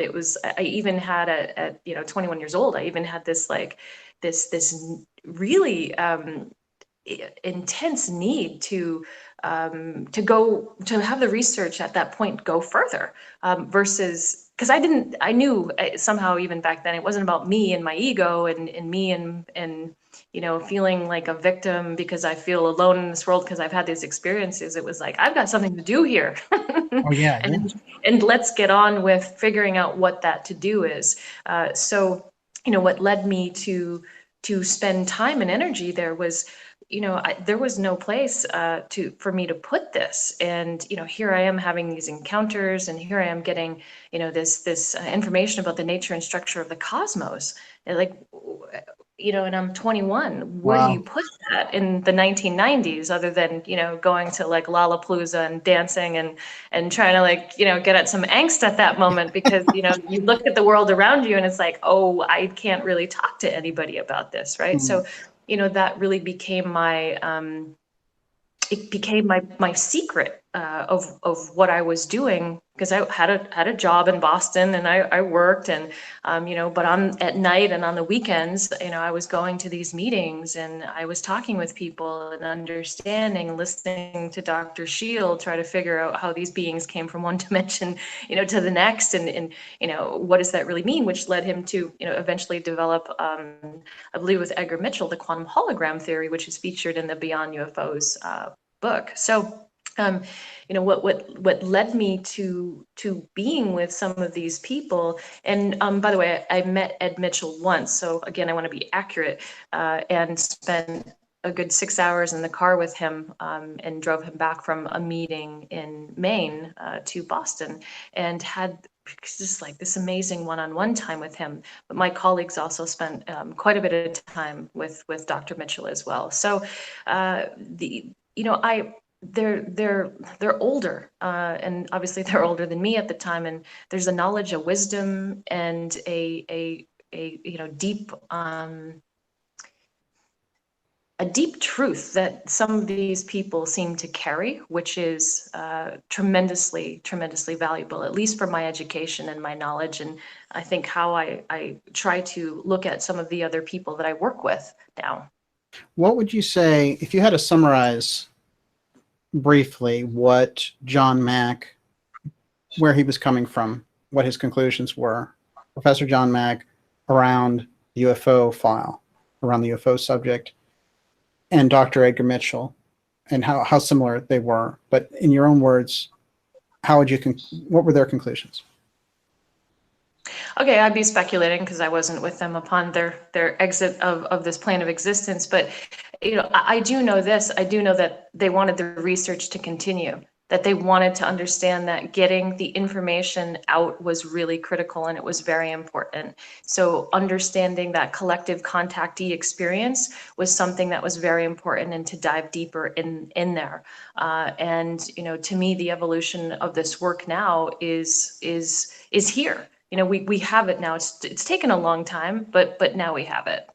And I know Dr. Mitchell was interested in technology. He was very interested in working towards getting these technologies to be worked on. Yes. And I asked him a specific question. I said to him, well, Dr. Mitchell, at what point do these people, whomever they are, the powers that be, come after you? He said, oh, well, that's when you can really disrupt the status quo in terms of money. He said that's when they start to become a little agitated and want to come after you. That's when they roll out the TTSA, basically. Well, this is an interesting point, actually, because we're at a level, we're at a crossroads in time, because you're right that a lot of this stuff has now become out there and a lot of it's available. This book you mentioned, Beyond UFOs, I think is a kind of a breakthrough also. So we'll talk about that more and your chapter in it. But really, the large scale picture, the kind of noise factor has been high around things like To the Stars Academy. It was a very CIA controlled operation, and I've done a number of programs on it here. I don't want you to, you don't have to comment on them so much, but this idea that there's this stream side by side, this kind of caricature of the real research that came out of people like Mitchell, that came out of people like Dr. Mack, who were really looking for, in Mitchell's case, he actually was leaning toward the technology, talking about this breakthrough energy aspect. In Mack's case, it's the consciousness as well. But that's very different from the kind of weird things that we're seeing with like these guys putting out promo videos and being like, dude, we have meta materials, and like, look, this CIA guy from the Bush administration is on our side. It's a very kind of creepy stream coming into all this. How do you deal with it? Yeah. How do you move your own stuff forward? Well, the irony, we lost your screen there. Oh, you're back. There we go. Can you see me? Now you're good. All right. Beautiful. Don't know what's going on. Let's get to it, because that's a really important question. Okay. I lost your signal a little bit, Susan. Can you hear me okay? Here's what I thought. Susan, I think we lost your. I think we lost your signal. Higher awareness are not. Okay, I think we lost your signal, but I think if you want to try to come back in, to try to dial back in, I'm thinking that's the way to go, because I can't hear you. It's okay. I should say that you're in Toronto, and we have kind of a crisscross going on with that. Sometimes with Canada, that will happen. So I've lost their signal for now, but she's going to try it back. She's going to try to dial back in. One of the things I want to say about Susan is she does such remarkable work, and she has such a remarkable history around this. And she's never been somebody who's really sought the spotlight, but my God, this is somebody who goes around the world working on the ground for this, trying to get to the bottom of the breakthrough energy aspect, and just doing a whole lot of development around this. So it's quite remarkable. Hey, there you are. Can you hear me? Okay, hopefully this works. I'm sorry. I can hear you. Okay, I'm still. I think that you're faint again. I wonder if you shouldn't just restart Daniel? that and come back in. Hey, there you are. All right. Okay. If it doesn't connect, I will stop and go back, and I'm totally sorry. No, it's not your fault. This is know just what to tell you. connection. No, we just want to make sure you get the right connection so that we hang on your every word. You understand, Susan? That's what's going on. Actually, yeah, I know, but it's annoying for people when they're watching. So I Yeah, sure. No, it's no problem at all. Here's what we're going to do. I'm going to recommend that you close out of the session and come back in and try it. And maybe you'll come in on a different signal for it. So I would just restart it and catch a different signal and come right back in. We'll be here. We'll be waiting for you. Yes, beautiful. My God. I would say this, that it's remarkable. And I do highly recommend this book that just came out called Beyond UFOs, which comes into this question around consciousness and the UFO file. This is the crucial aspect. This is what John Mack was getting at. The reason that Mack was such a threat to the establishment was he was raising it out. You know, there weren't any dancing galactic ambassadors. There were no phony CIA guys up there saying, I've got a metamaterial. You know, this was the real thing. And Dr. Mitchell, I mean, he'd done so many, you know, he'd actually been in space. This is an actual astronaut. For him to come back and be in charge of this whole meditation institution, it was quite remarkable. So these are very different. It's a very different strain there. And I plugged into that very early. I had the pleasure, because I had a friend who worked for Mac. It was a total fluke. I had the pleasure of meeting Mac and spending time with him. And, you know, what I got from his work was that he was really after something totally different. He wanted to get the whole UFO file question to a different level, where we would understand it as a cultural, spiritual phenomena, as opposed to, you know, this whole kind of Roswellian thing. Let's get the craft and redevelop it and make a bigger spaceship. That really wasn't what he was going for. And this is what's so amazing, because that's what Susan's work is all about. And, you know, so much of her work, she has another book that's coming out in the fall, and we're going to be tracking with Susan all through the fall. So even if we don't get her back tonight, it's going to be remarkable. But in the meantime, Miss Olivia, how are you doing? Wasn't it great to have her comment on that? Yeah, I mean, I actually think some people didn't quite understand who Susan is and why she's important. So could you go into her background a little bit more? No, yeah, I did. I have actually. Well, you know, she's a bigwig. She's important. Just because she's beautiful doesn't mean she's not powerful and brilliant. Listen, and it's kind of like, you know, don't hold it against me, because I'm exactly. Understand? And is there a link where, you know, where would people go to find out more about her work? Well, she's gonna get into. I think she's just rejoined the program actually. Are you there, Susan? I'm here. This must sound like just the most rollicking, crazy conversation behind the scenes. Yeah, I hope you weren't talking about me, but. No, absolutely. No, one of the things I was pointing out actually was this whole thing about that you have this background of going into these things, and actually it's a very visceral experience. And I like to get that combination with you, because a lot of people are book smart around it. You understand the whole kind of intellectual aspect and exercise, but you have a very visceral engagement, visceral thing with that. Mm-hmm. So that's, yes, for me, that's an important factor. Well, thanks. It's been a lot of work. You know, it's funny. I don't think people understand necessarily. You know, this is it. One, I would say it's not easy to follow what you feel like you're here to do, this mission, and at the same time, it looks so, you know, it's so convoluted. It should have been easier, right? Like, oh, we're gonna do this research, or we're gonna help people understand, you know, the nature of maybe a greater reality, and the fact that, hey, you know, planets probably suffering a bit, and we're probably going through some planetary changes. So, you know, we really need to adjust the way that we do things. Like, we're here to help, right? And you know, whoever thought it would be met with such incredible hardship? Right, absolutely. Right. I mean, it's kind of wonky, and you know, you were talking about the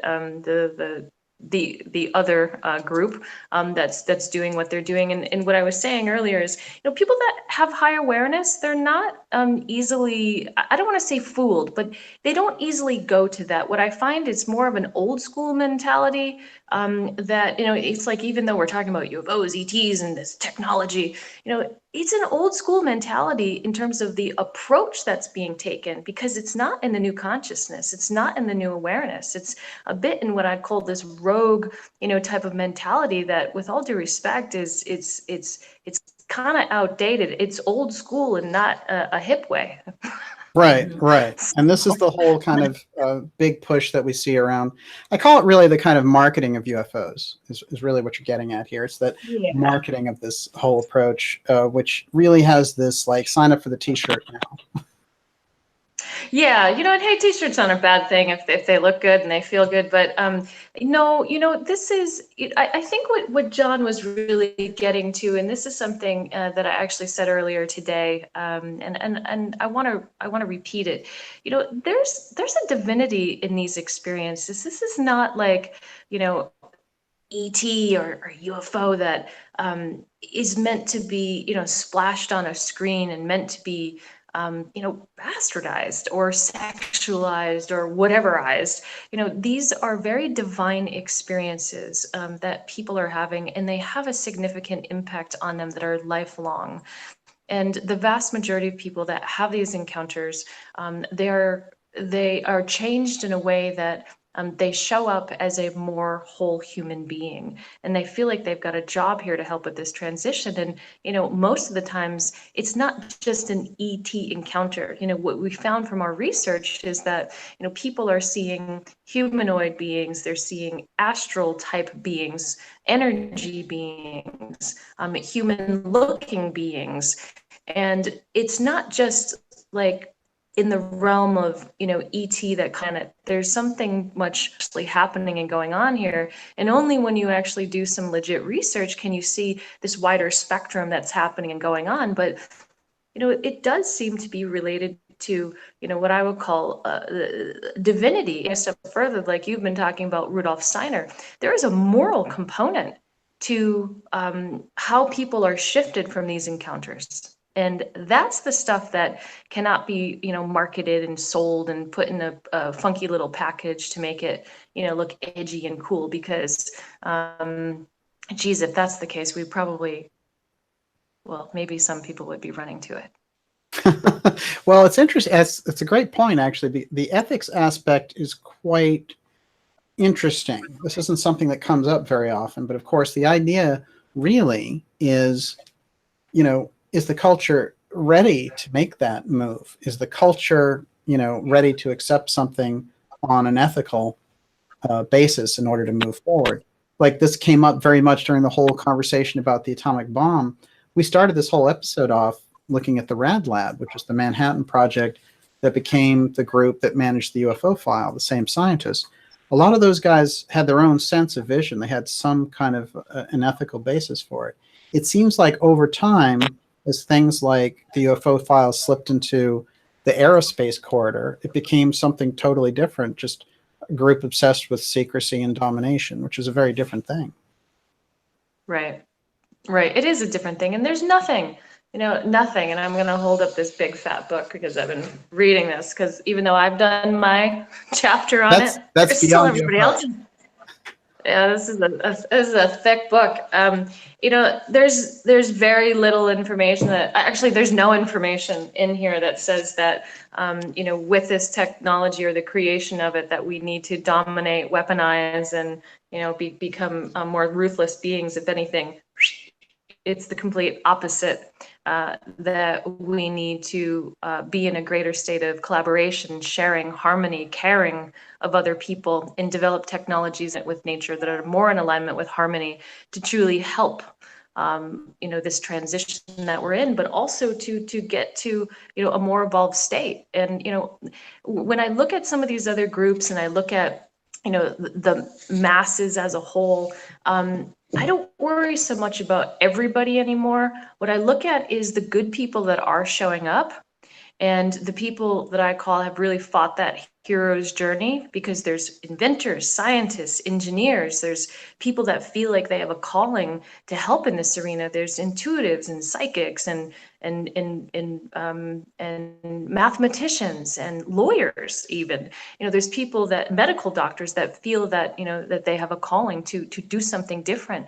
You know, for me at this point, it's for those people that are actually showing up, that know that there's a different way to move about this and go about this. So there's actually more of these type of people than you would expect. Yeah, absolutely. Your chapter in the book, what is it about? The chapter in the book is about the messages gleaned from the scientific technical downloads that contactees get. And where it came from, I hate misquoting even my own research. I'd rather be accurate.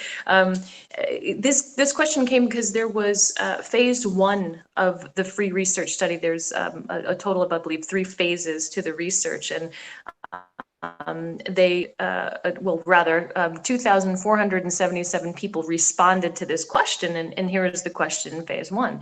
Do you believe that you possess information about advanced technology, advanced physics, or other scientific information that you've never read or learned about in your normal environment? And Daniel, I'll ask you, what do you think the percentage that said yes was? I think it would be higher than people would imagine at first. Okay, so you're an astute man. What do you think it is? I'd lean pretty high.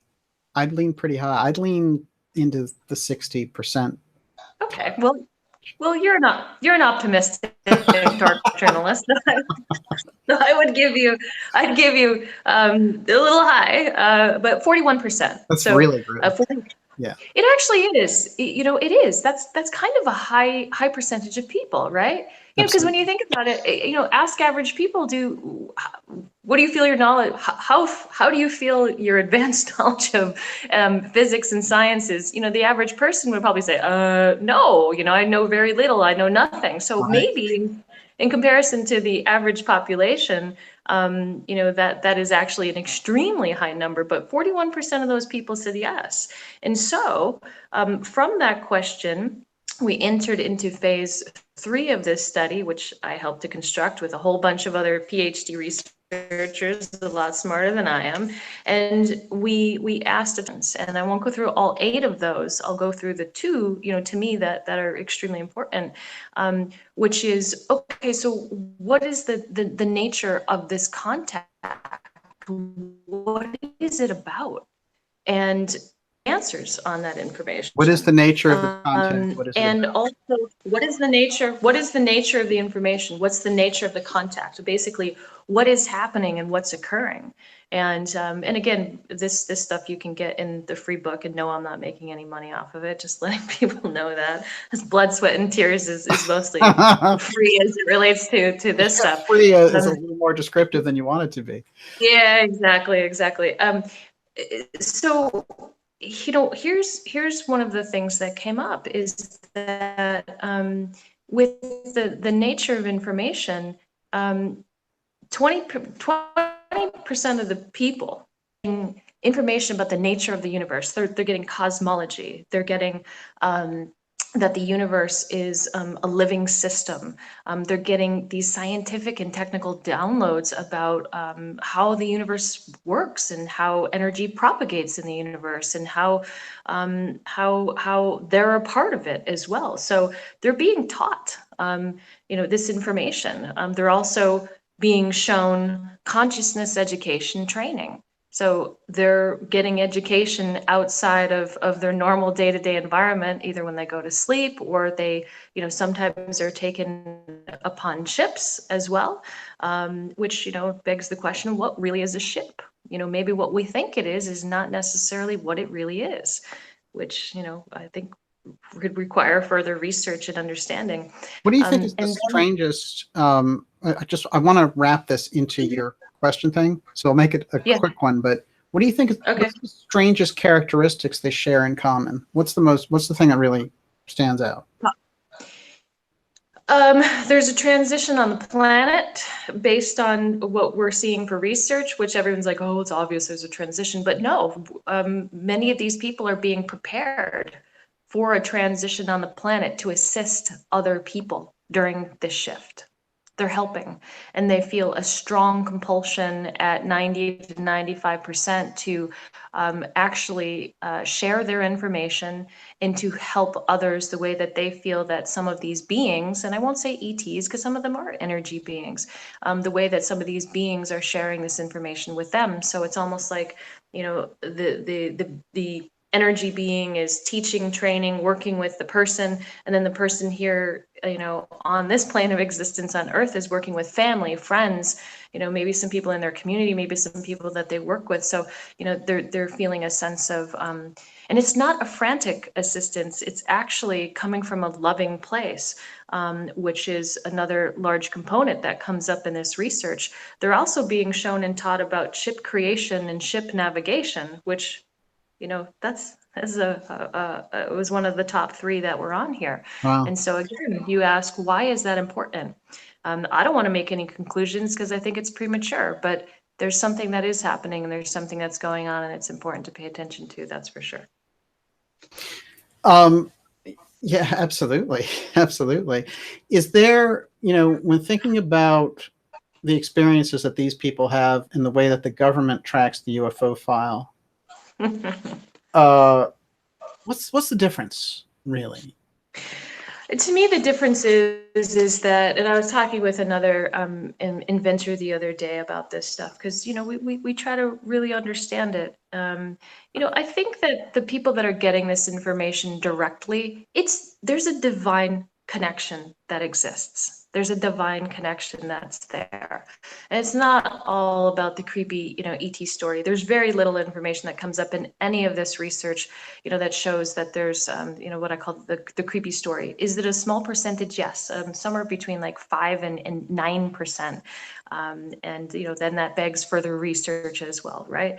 But it seems to be that the powers that be are, that they're tracking people that are having, this type of contact and tracking groups that have original information. So it's almost like this information is coming in, then people are either creating devices, they're working with others, they're getting this, what I call original creative information. And then you've got these other groups that are coming in, co-opting emails, co-opting websites, and co-opting, even names of companies, and coming up with. Let's say that these are marketing groups that are funded by government groups, covert groups.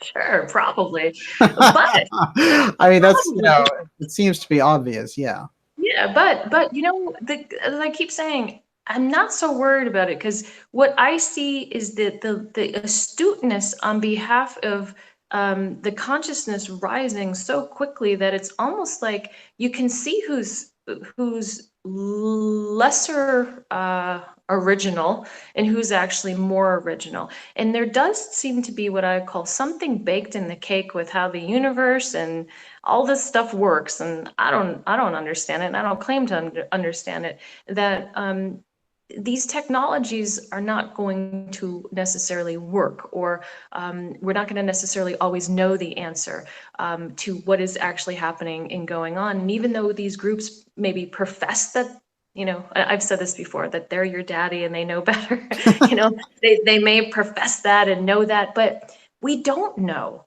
And that's the irony. And you asked me, well, what else struck me about what people were saying? And here's one of the things that struck me. This is why I think that, the cosmos and all this divine information, the information that comes in, is super, super savvy. It's almost like it understood the games that are played on this planet. Yeah. And they're like, okay, we figured it out, so here's what we're going to do instead.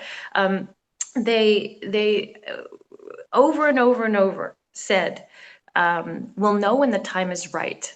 Geez, I get these downloads, I don't know what to do with them. And when I tell the being, or when I ask my higher self, I get the same answer. You'll know when the time is right. You'll know what to do when the time is right.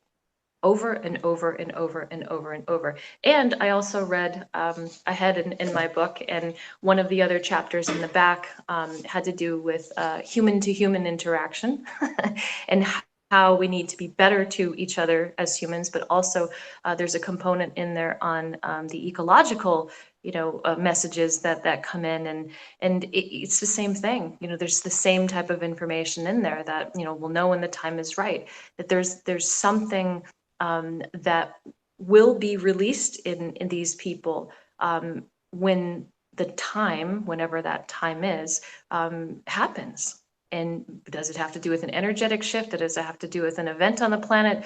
What does it have to do with it? I don't know, and neither do really any of them. Some people have some answers, but there wasn't something that I would say was uniquely consistent enough that we can say, oh yes, all of these people are saying this. And so, you know, what that says to me is there's also a co-creative process that's at play here with all of this. Absolutely. Well, they're suggesting that you'll know innately, as if, you know, don't worry, your intuition's going to take care of it. That's kind of fascinating, actually, when I think about it. When you hear, and when we're in this space, and actually I'm going to take this opportunity to suggest, because we're going to go into a QA section here, so when people throw their questions out to Olivia, make sure the questions are in caps so she knows which ones to catch.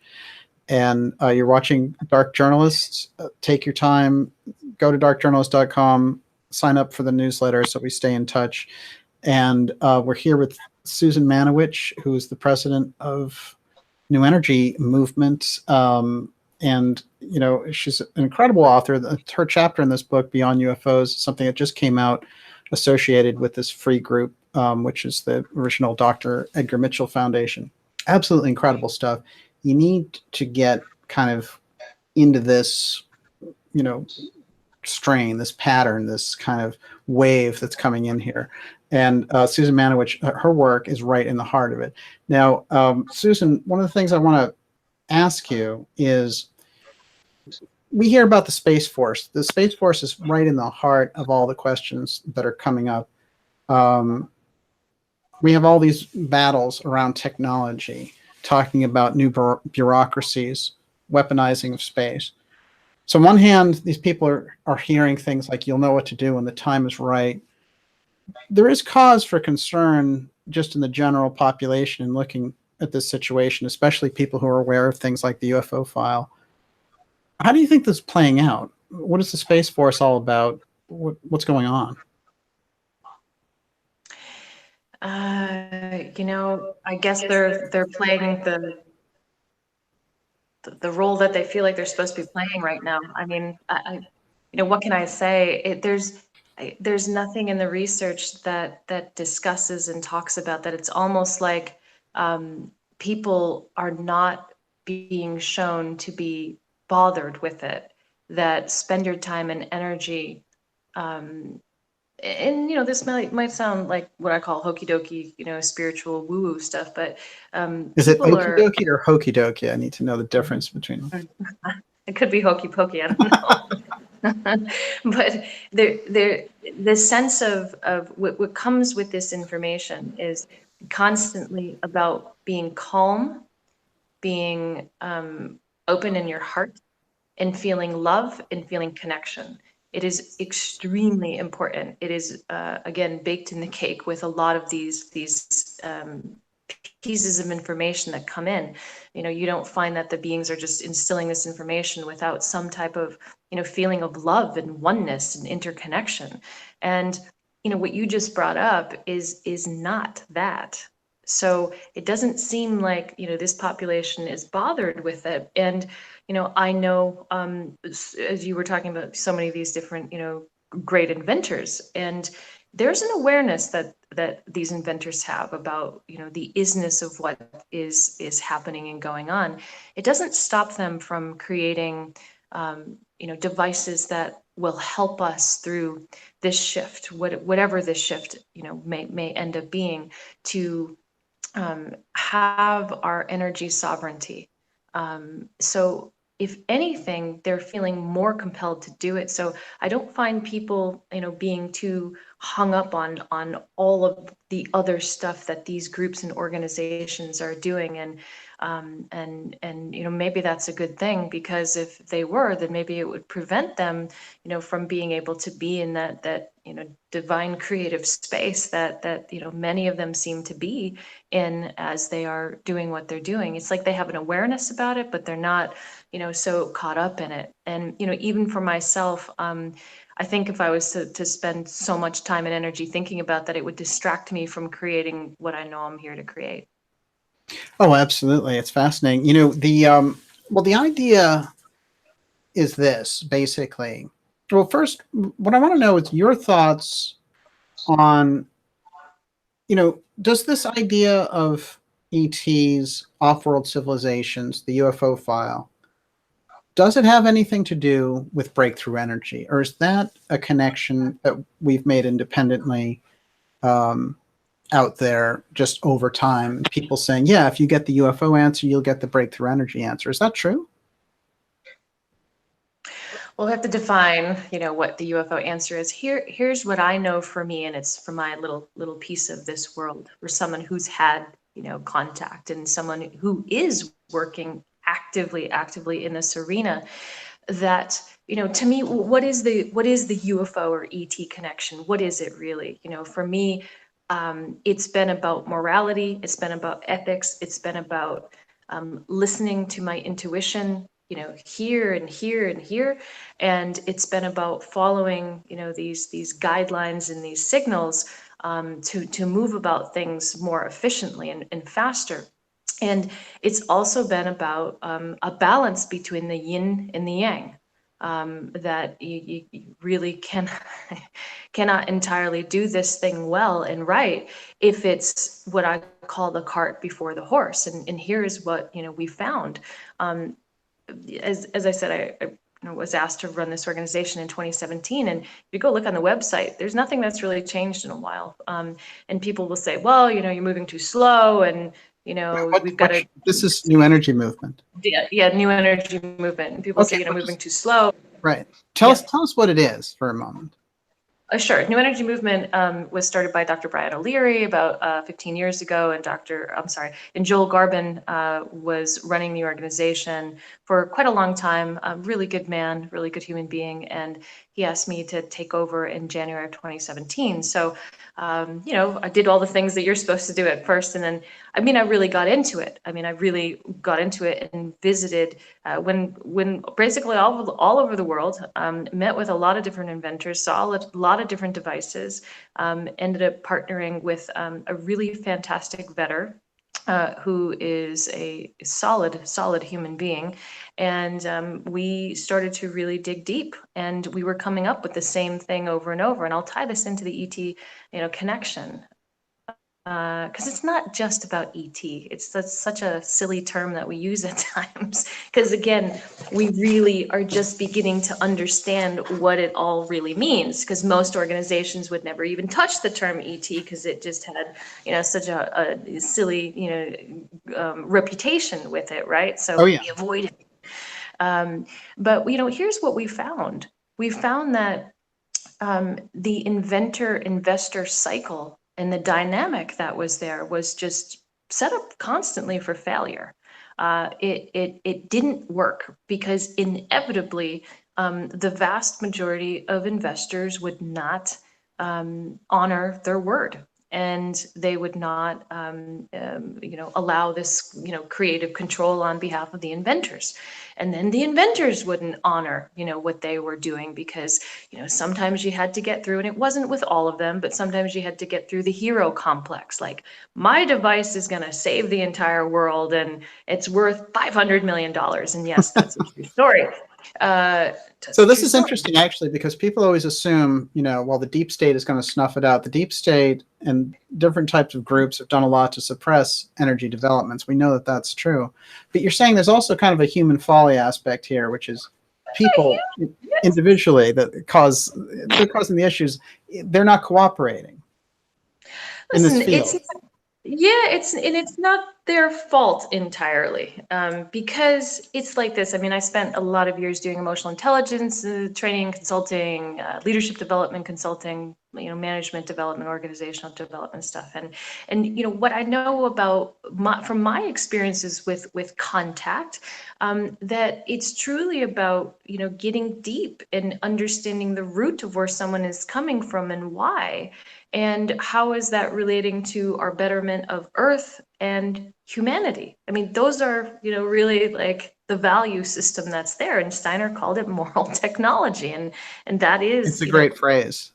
It is a great phrase. And I'll tell you a little story about that in a moment. So, there's more what I would call human to human issues that are here than it is as simple as, well, can't we just develop a device and can't we just get it out? No, the whole ecosystem needs to be different, and that is what we are now working on. And soon we'll be able to come out with more of what we're doing, but that ecosystem is incredibly important to hold all this well and right, to make sure that the inventors, with all due respect, do not get screwed, and to make sure that the investor is not having some secret things, happening and going on well in the back end. So when you look at the roots of what is being developed and how it's being supported from a business standpoint, a legal standpoint, an R&D standpoint, even a distribution or manufacturing standpoint, or even if it's safe for the environment. I mean, the whole ecosystem actually is what is needing to So you're saying developing the ecosystem is worth the effort. It's worth the time. It's not a kind of thing that you can get in an impatient, I want breakthrough energy and disclosure right now kind of mindset. Exactly. And, when you think about it, it is the most worthy endeavor to do, because if we are talking about something that, like, I think we're used to, our day and age that we get things quick, right? Like, where's my bulletproof coffee when I want it? Yeah, right. Like, I should be able to just find it. Why is it taking me an hour and a half to get there? We want things quick, and the term morality is one thing, and then you take technology, right, and you put those together, and we expect that it's just immediately going to happen without people having to drop stories and drop an attachment that they have to what maybe they think that this is supposed to be and how it's supposed to look. And if we're truly listening to a new way of doing this and a new way of showing up, it takes time, it takes energy, it takes collaboration, it takes clean funding to come into play. And it takes people being able to show up in their wholeness and fullness, and not as this wishy-washy term, but really genuinely being able to show up in their soul's mission. And to me, there's nothing, I can't say there's nothing more sad, but it makes me very sad when I see the inventors that have such high consciousness, such love for this earth, in such they've been beaten down many, many times, and they keep getting up and they keep getting up and they keep getting up, and brushing off the wounds and brushing off the battles. And we're doing it for them. We're doing it so they don't have to go through this and experience being shafted again and being taken again, because they have a legit mission here. And how does it relate to the contactee experience? Well, I will say this. There's contactees that have very critical pieces of information that do need to be connected in with some of these different scientists, engineers, and inventors. And this collaborative aspect is what is seeming to come through. And collaboration requires us to drop more of our ego in order to do that. And in saying we don't have all the answers, and I'm not the only one who knows how to do X, Y, Z, and it takes, I don't like the term investor, but it takes someone who is willing to contribute funds in a very clean, healthy way without that, draconian energy or Babylonian energy attachment to it. Oh yeah. Well, there's a terrible corporate environment that we're in 2018 here. The answer that they come up with very often to workers' conditions, in Apple's case, is suicide nets for their employees who feel overworked. So that gives you an idea of where their mentality is regarding, labor versus capital there. It's a complete imbalance. You mentioned Steiner there. I've got a quote for you, which is a Steiner quote from 1916. Where he says, all we can do is try to gain a clear picture of the situation and really live with that knowledge. We must remember that thoughts are actual, dynamic forces. All we can do now is think matters through clearly. Living with these true thoughts for just 2 days before being drawn in again by the black magic of journalism will make a difference. And the time might come when we can use this to bring something about or get someone else to do something. It locks in very well with what you're talking about. Yeah, Steiner I mean, it's incredible. It's incredible, the relationship. And you gave me a quote about the 100 years, and I don't remember it specifically, but I know you're much better at that than I am. Do you remember? Oh, that's a theme throughout all these X episodes, which is Steiner's quote, which is in 1916, when everywhere he turned, and Germany was in the middle of World War One. France, all these different countries were involved, and he said, I honestly, if anthroposophy doesn't make it through now, if the mystery schools don't make their stand now, there's going to be in this opportunity. It'll come up in a 20-year window, 100 years from now, which would take us through 2016 to 2036 to bring forward the esoteric aspects for the larger population. And that's the window that we're in right now.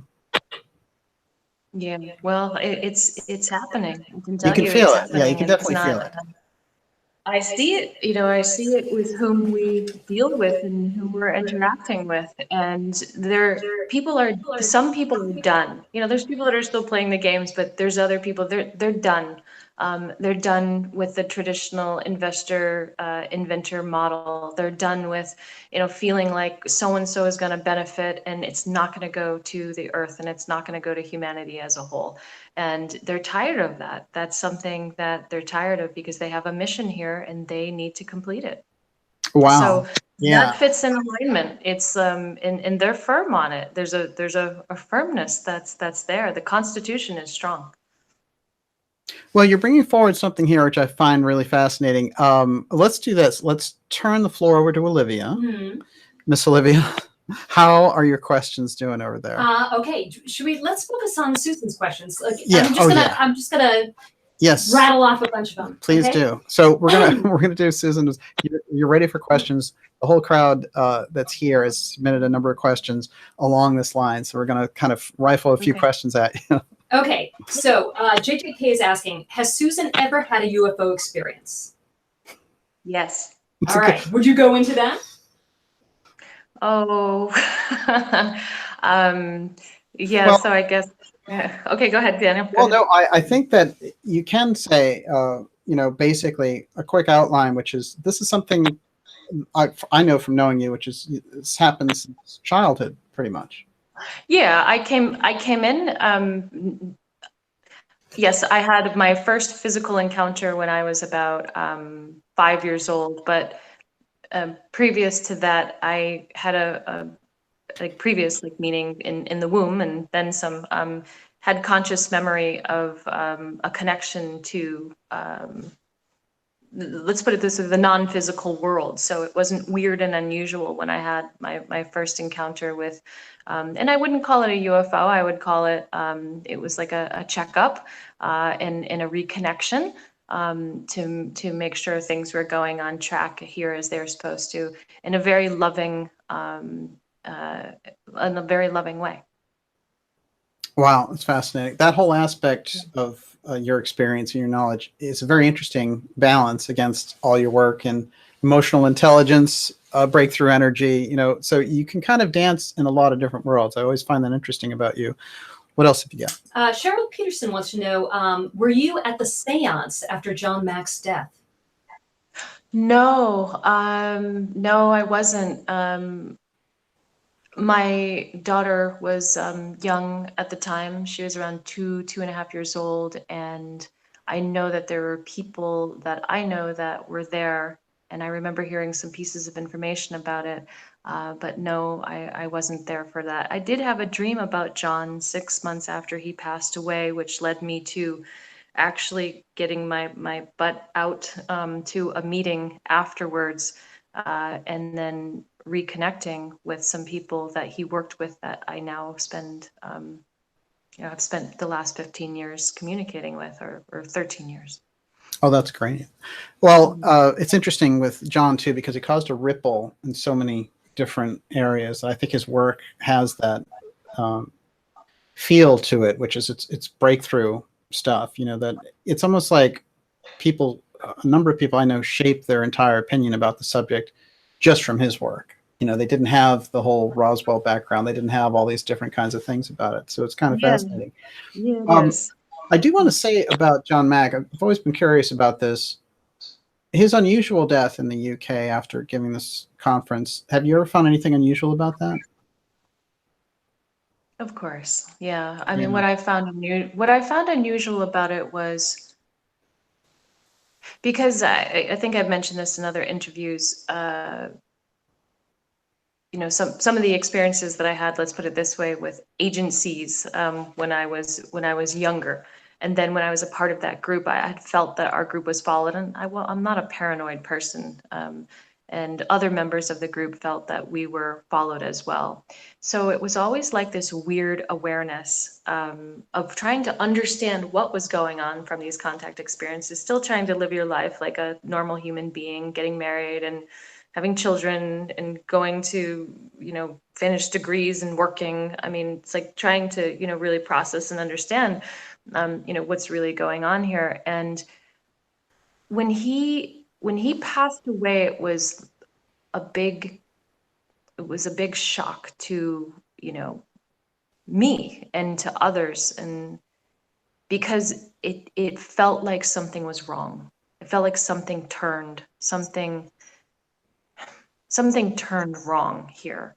And I know everything's always perfect and it's in its alignment with the universe. And I get that from the spiritual perspective, but feeling wise, it didn't feel good. It felt off and it felt wrong. And then what has transpired after that in this field has been extremely eye-opening, but it's almost like you can look at, you know, the transition of his passing and see what has happened in this arena has been, you know, just so convoluted and confusing.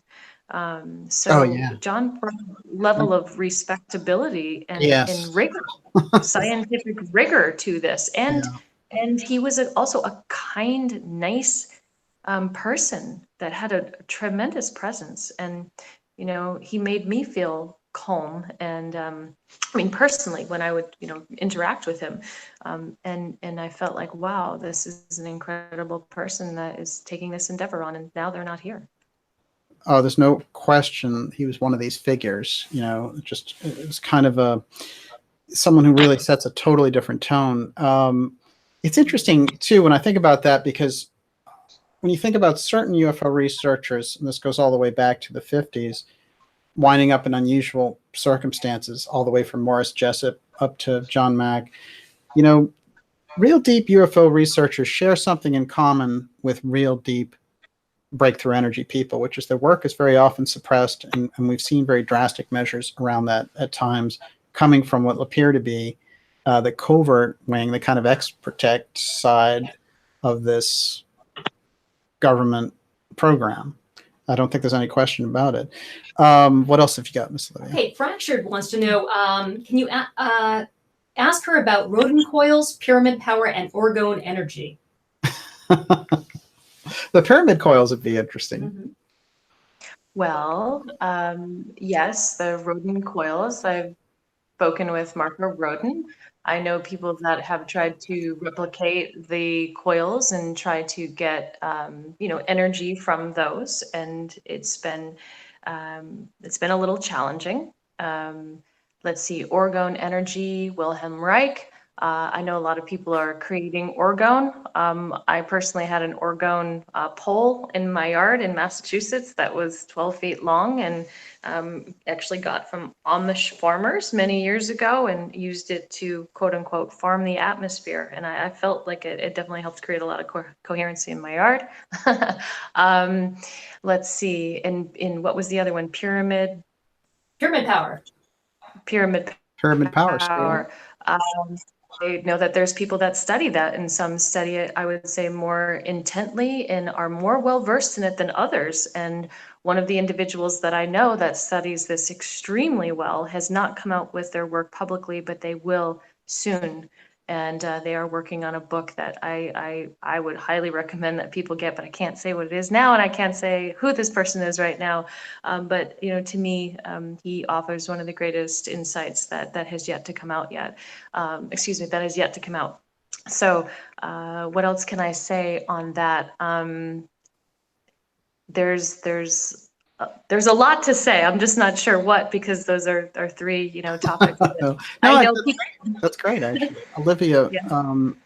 you're up.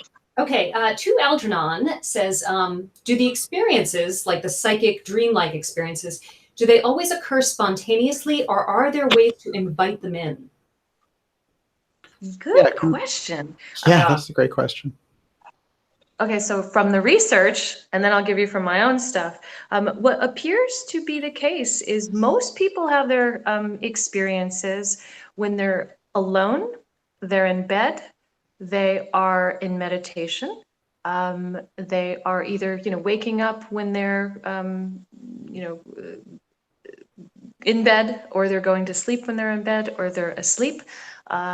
So when I was, again, researching and looking at all of this, I'm trying to look and go, okay, what's the little method here? What's the thing that's actually, helping to create this entry point? It truly does seem being calm, and being what I would call in that alpha state is very helpful to these encounters. So, really creating like a calm, coherent type of environment, and calming the heart really seems to open this up. And, many people then begin going back into connecting either with the experience or with the beings that they've encountered, or they're trying to, seek it out. But, most people are accessing it back through meditation.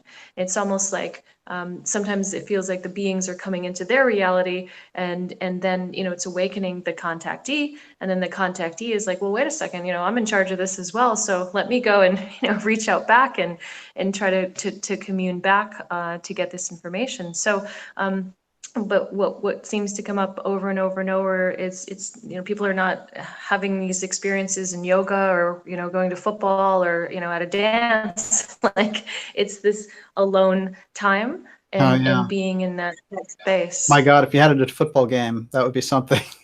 It's yeah.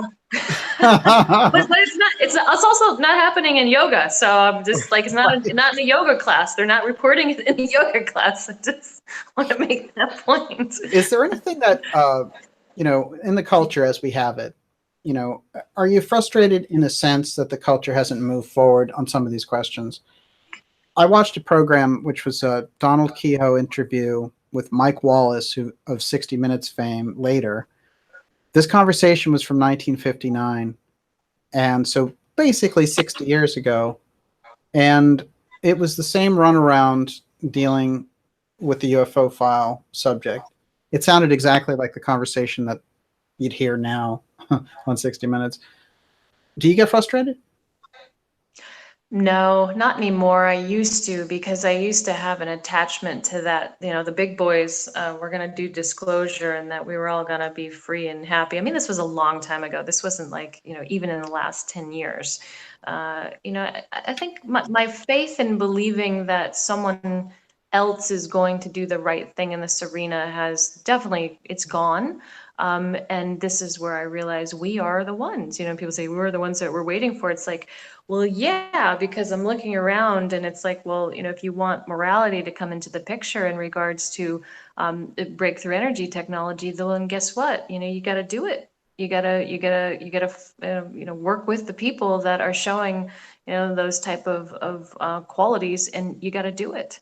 So it doesn't frustrate me. I feel maybe a sense of a bit of sadness, that still can become perpetuated, and people can still listen to it and still believe it. But it doesn't frustrate me, because I see something more exciting that is happening and moving right now. And it feels like, what Steiner talked about is opening. And it's for those people, I believe, that have shown up well and right for many, many years, even though they got pummeled down. And the time is coming. The time is now for it. Yeah, it's fascinating. Well, the John F. Kennedy quote on this was, "If not us, who?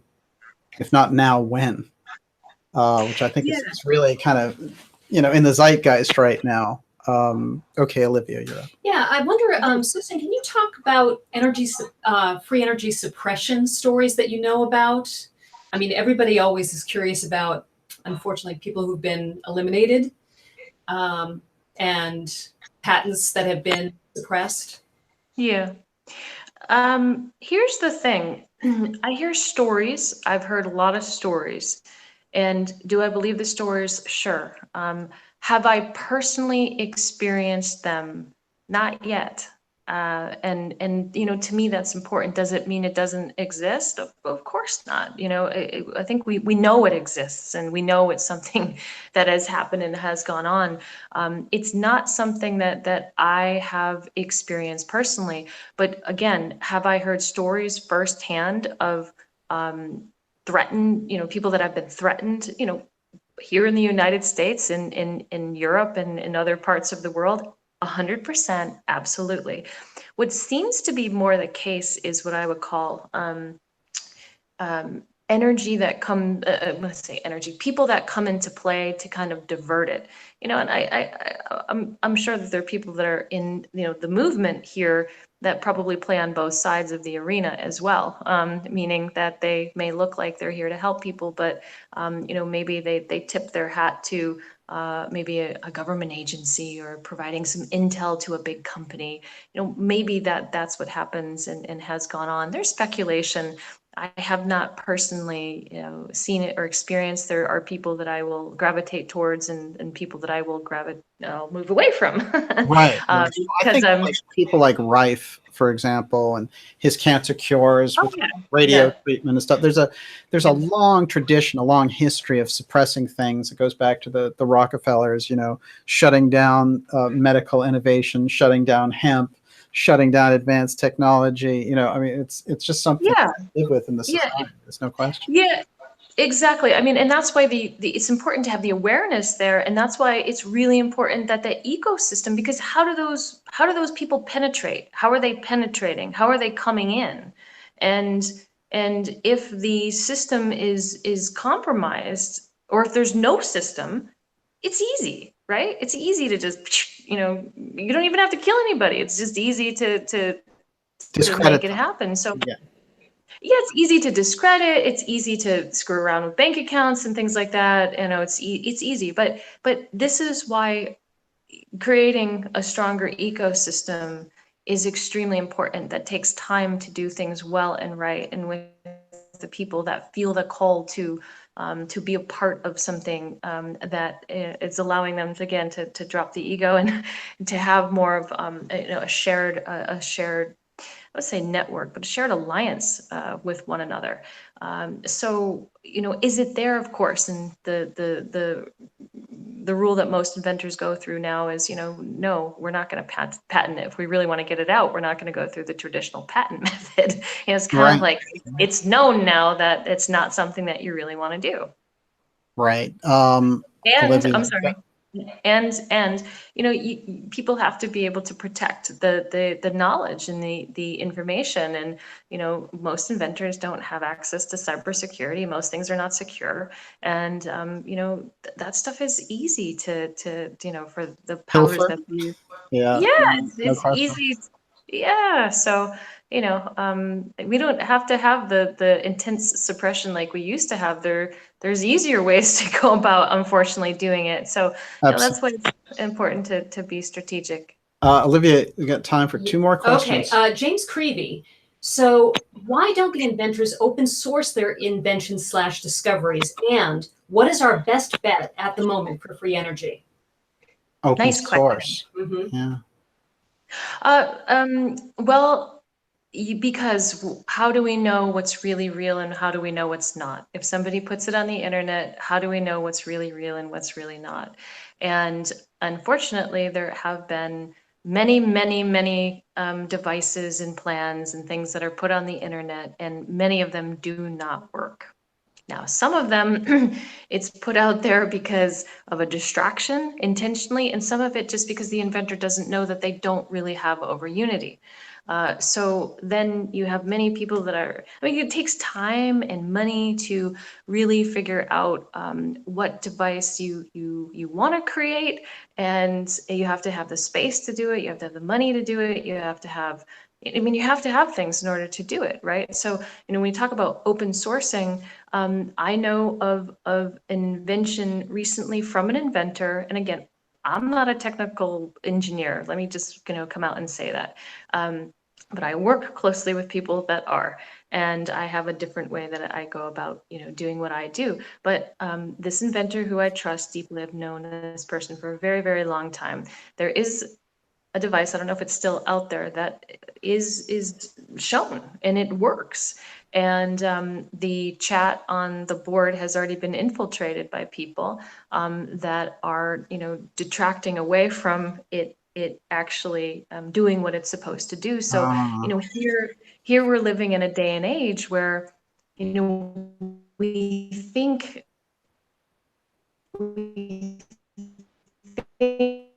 oh, it should just be so simple. It's going to not immediately get down, or the trolls or whomever, then whatever they are, the AI stuff is not going to come in and screw with the whole thing. So how do we know that is trusted and well and right?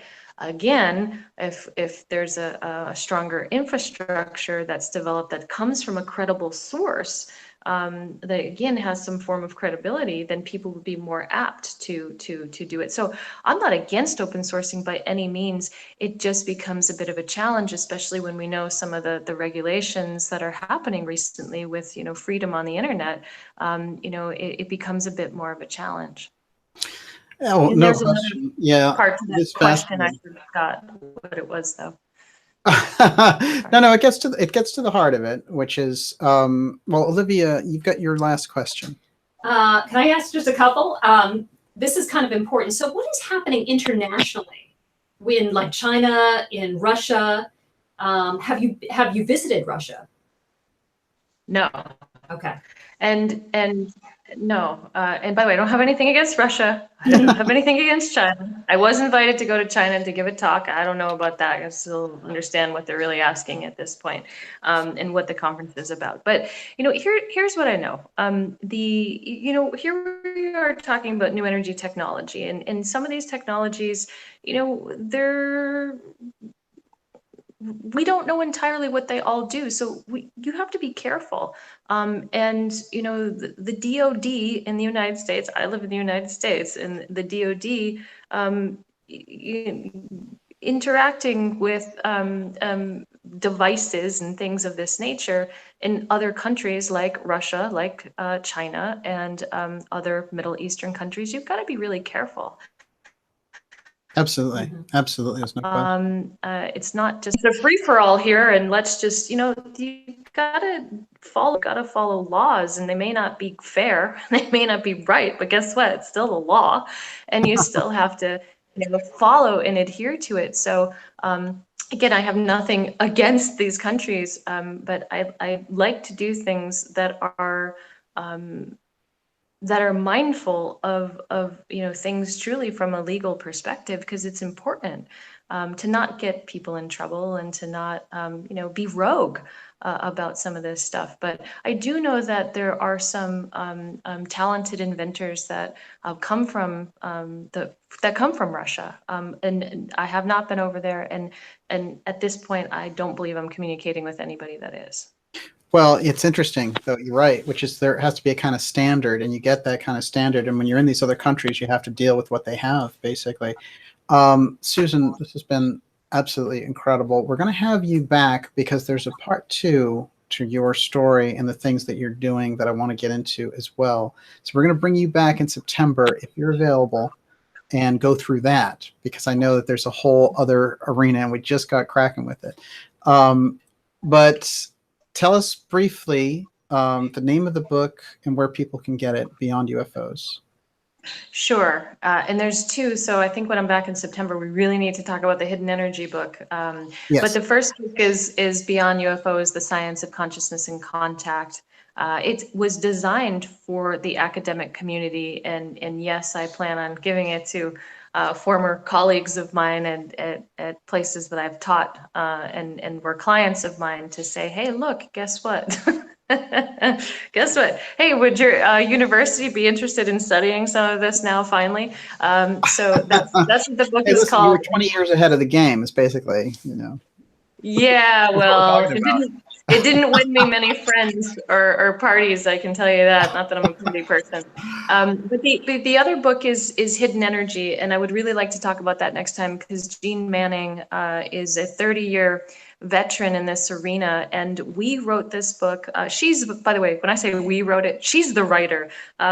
She somehow put up with me in this last, almost 2 years with traveling around and having crazy things happen, and we were able to come up with a really amazing book that your readers. Well, we know Jean Manning also co-wrote the Heart book with Nick Begich back in 1996, so she has that incredible background, incredible history, and the two of you together is just dynamite. I can't wait till that book comes out. When is that book coming out?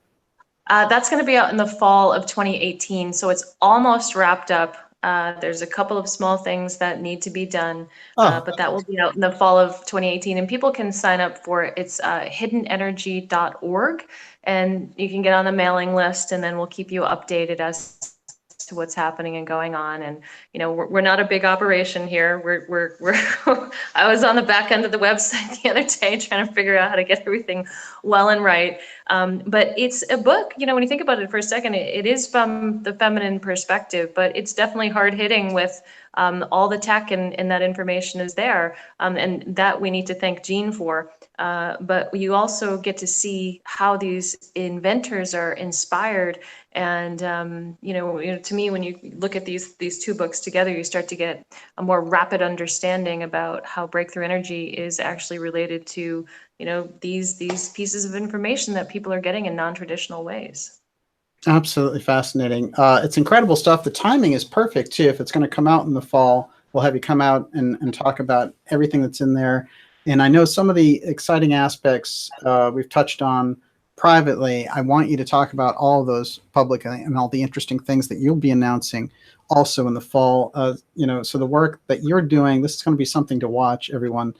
Susan Manewich, who's now the president of the New Energy Movement. And we will have you back in the fall, so we'll set that up, and you can tell me when the book is coming out. In the meantime, everyone, get the Beyond UFOs book.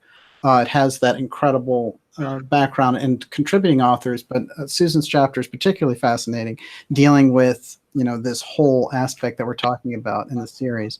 Olivia, thank you. Unbelievable, incredible questions as usual. Can I ask one last question? Yeah, sure. So, Susan, do you have an email for people who have been contacted who have obviously some messages, some insights and innovations? Do you mean on the... like if they have had a download? I see what you're saying. Mm-hmm. Or do you mean in terms of like inventors and stuff? Yeah, well, if let's say what's the best way to contact you? Yeah. Hold on. What's the best way to contact you publicly? Oh, publicly. Well, let's see. Publicly is, I would say at this point, is through a Facebook message. If you do that on Facebook, only because sometimes I'm not getting all of my emails that are coming in through the other one. And if somebody does that, you can find me publicly, and then I just have to do that accept thing on there. Don't friend me. It doesn't mean I don't want to be your friend. It means that I'm just really behind on that stuff. But if you just send me a message and that first tagline on there is like dark journalist, then I'll pick it up because, Daniel and Olivia, I know you guys, so that's coming through that avenue. So then I'll be able to pick it up that way. And also I'm on LinkedIn. LinkedIn is also nice. That's a clean, easy way to get through to me too. Absolutely. So people can find you at Susan Manewich on Facebook or find you in LinkedIn. And wait, one more. The Hidden Energy. Well, because I just got a new one. The Hidden Energy, Susan at hiddenenergy.org. Okay, let's do that. That's easy. Susan at hiddenenergy.org. Forget all the other stuff. Just go there. This has been great. It's late, you guys. It's late. I'm usually in bed by now. Listen, I know that you've been really active the past couple of days putting this all together too, and you're always juggling a dozen projects, and I can always say this in relation to Susan's work. she's going very deep, and she's not big at advertising the stuff that she's up to, and she doesn't do a lot of, you know, kind of big marketing schemes for her stuff. She's just doing the incredible deep work, and we all really appreciate it. Susan, amazing stuff and unbelievable work. I can't wait to hear more. We'll have you back in September, and it's great to see you. Thank you so much, and maybe I can sit with you in person. That way I don't have to mess around with the Google Hangout stuff. That's going to be a whole lot better. I can't wait. Yeah, fantastic. Right. But it's great to have you here anyway through the magic of, you know, crazy wireless. Miss Olivia, fantastic. Great stuff. And you don't want to field any questions? If Susan leaves? No, we're done. We're done for tonight. Okay. We're coming back next Friday at 7 p.m. Not even one? Olivia, look, you're the boss. You know, I say the boss. You say jump, and I say how high. Okay. You know how it works around here. Well, go ahead. A cult fan wanted me to ask, would you be willing to speak to the interesting hand position utilized in your most recent photo with Susan? Well, I think it was it this? It was something. It was something like this. I think this. Well, I would say what's interesting is, you know, people do a lot of things unconsciously. So if you read things into it, I'm very fascinated to see what you got out of it. But what's most interesting that I find is I look for steganography, you know, due to my work in the X series, everywhere. And it is interesting the things that you can read into things. Are they there? Are they not there? It's kind of an interesting perspective. So yeah, whatever you come up with is probably as interesting as anything I would do. Okay, we can end on this question. Okay. So Najat is asking, what's the relationship to the modern new free energy movement to X? This is what it's all coming down to. You know, that's going to be something that Susan and I will answer when she comes back in September. That way, we'll guarantee we'll get her back because, you know, Susan, she's all over the world. If you can get her, it's important. So, Najat, that's when you'll get your answer. It's great to have you out there. It's fantastic. What a great crowd we had tonight. Excellent people. Jay Mallet, Agent 420, Bill Davis, a cult fan. Everyone is here. Fantastic show. And it's great just to have all this interesting info from Susan. And imagine dealing with things like breakthrough energy and, you know, the UFO file and all that stuff, and actually getting somewhere with it, actually doing something that helps people and isn't the cause of controversy because so many people are swirling around with so many crazy stories or taking advantage. You know, it's a very different world, isn't it? When you get actually right to a real researcher and somebody who's doing the really hardcore work on the ground and putting themselves in the middle of it. That's what we look for when we do this stuff. That's hopefully what we do with the X series also. We will see you next week on Friday at 7 p.m. And also what I want to mention is we're going to have Gigi Young here, and we're going to go very deep into the Rad Lab connection to Theosophy, and it's going to be an episode you don't want to miss. It's absolutely crucial. Remember to go to darkjournalist.com, sign up for the free newsletter. That keeps us in touch with each other. That's the best way to do it. YouTube is here today, gone tomorrow. Look at Alex Jones, who, Susan, before you go, do you want to mention your story about meeting Alex Jones? Susan met Alex Jones. Oh, sure. Well, if people remember, I lived in Hawaii. I lived on Kauai, yes. And I visited there last year to go back, and I brought my daughter back because she had friends there. And I'm standing in line, and I was actually really tired and really in need of a coffee in the morning. And I'm not a huge coffee drinker, but just in the last year, I don't know, it's just kind of like it's become a thing. So I'm really tired, and I'm in line, and all of a sudden I hear, "Hey! Look at this long line." And obviously it's like, oh my God, am I hearing this man? Is this like in my ear and her voice? And then all of a sudden I turn around and there's Alex Jones, and you know, he's right there, and he's really loud. And you know, I look at him obviously because he's standing directly behind me, and he goes, "Hi."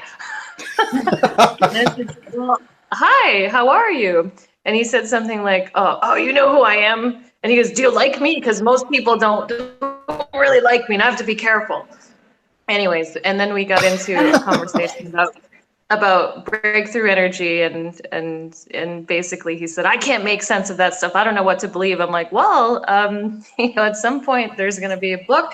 This was a year ago. I said that comes out. So if you're interested, I'd be happy to send you a copy of it. But that was the extent of the conversation. I'm going to say this for the record, which is, regardless of what anyone thinks of Alex Jones, Apple and YouTube and everyone stripping him all at the same time, and the FCC cracking down on him. It's totally unfair stuff, and I totally object to it in the worst way. That's why ultimately the social media companies can't be trusted. And we just had the wonderful Wall Street Journal article detailing how Facebook was going to big banks trying to trade information, like, we'll give you information on these people if you tell us how much money they have in their bank account. I mean, that's the level that these people are on. That's the whole corporate zone. And those are the people who shut Alex down. So as I often say on this program, it's not a political thing. It's like, just like people, if they don't approve of Trump, shouldn't approve of the CIA trying to remove him. That's, we have a constitution for a reason, and we have a free speech clause for a reason. So even if you don't like Alex Jones' speech, you should still support his right to speak, and all the other people like the Ron Paul Institute that they shut down at the same time. Oh yeah, a lot of hate speech coming from Ron Paul. Audit the Federal Reserve, for example. So, I mean, it's fascinating. But your story, that spontaneous story with Alex, always cracks me up. It's great. It was funny. He was funny. I mean, I'll be honest, because his voice, I actually don't think he's capable of whispering. And when people think he's screaming, I think that's actually his normal voice. I don't think he's capable of whispering. Absolutely. Absolutely. Yeah, he's definitely, this is somebody who can project quite a lot. There's no question. That's probably his morning voice, right? He just wakes up that way. You know what? I don't think he has an off button. I think that is his button. Really? I mean, this is not. God put him on for a reason. Let's face it. Exactly. I mean, hearing that at like 7 o'clock in the morning, when you least expect it on this little island out in the middle of the Pacific, it's like, what is happening here? This is a very Susan story as we get deep into this. And in part 2, people are really going to get even more of that. Like, you have a lot of those, and I always find them interesting. What? Funny stories? Well, people turn up around you. It's an interesting thing. They do. They do. It's great to see you. Sounds it's fabulous. Nice to see you as well. Thank you. It's really great, and I can't wait for the new book. And I'll see you when you're back in town. All right, very good. Thank you again. Good night, aloha, and have a beautiful, beautiful weekend. Thank you, Susan. Bye, and Olivia, what can I say? You did an incredible job, as usual. You. Very rowdy group tonight. Isn't that interesting? Yes.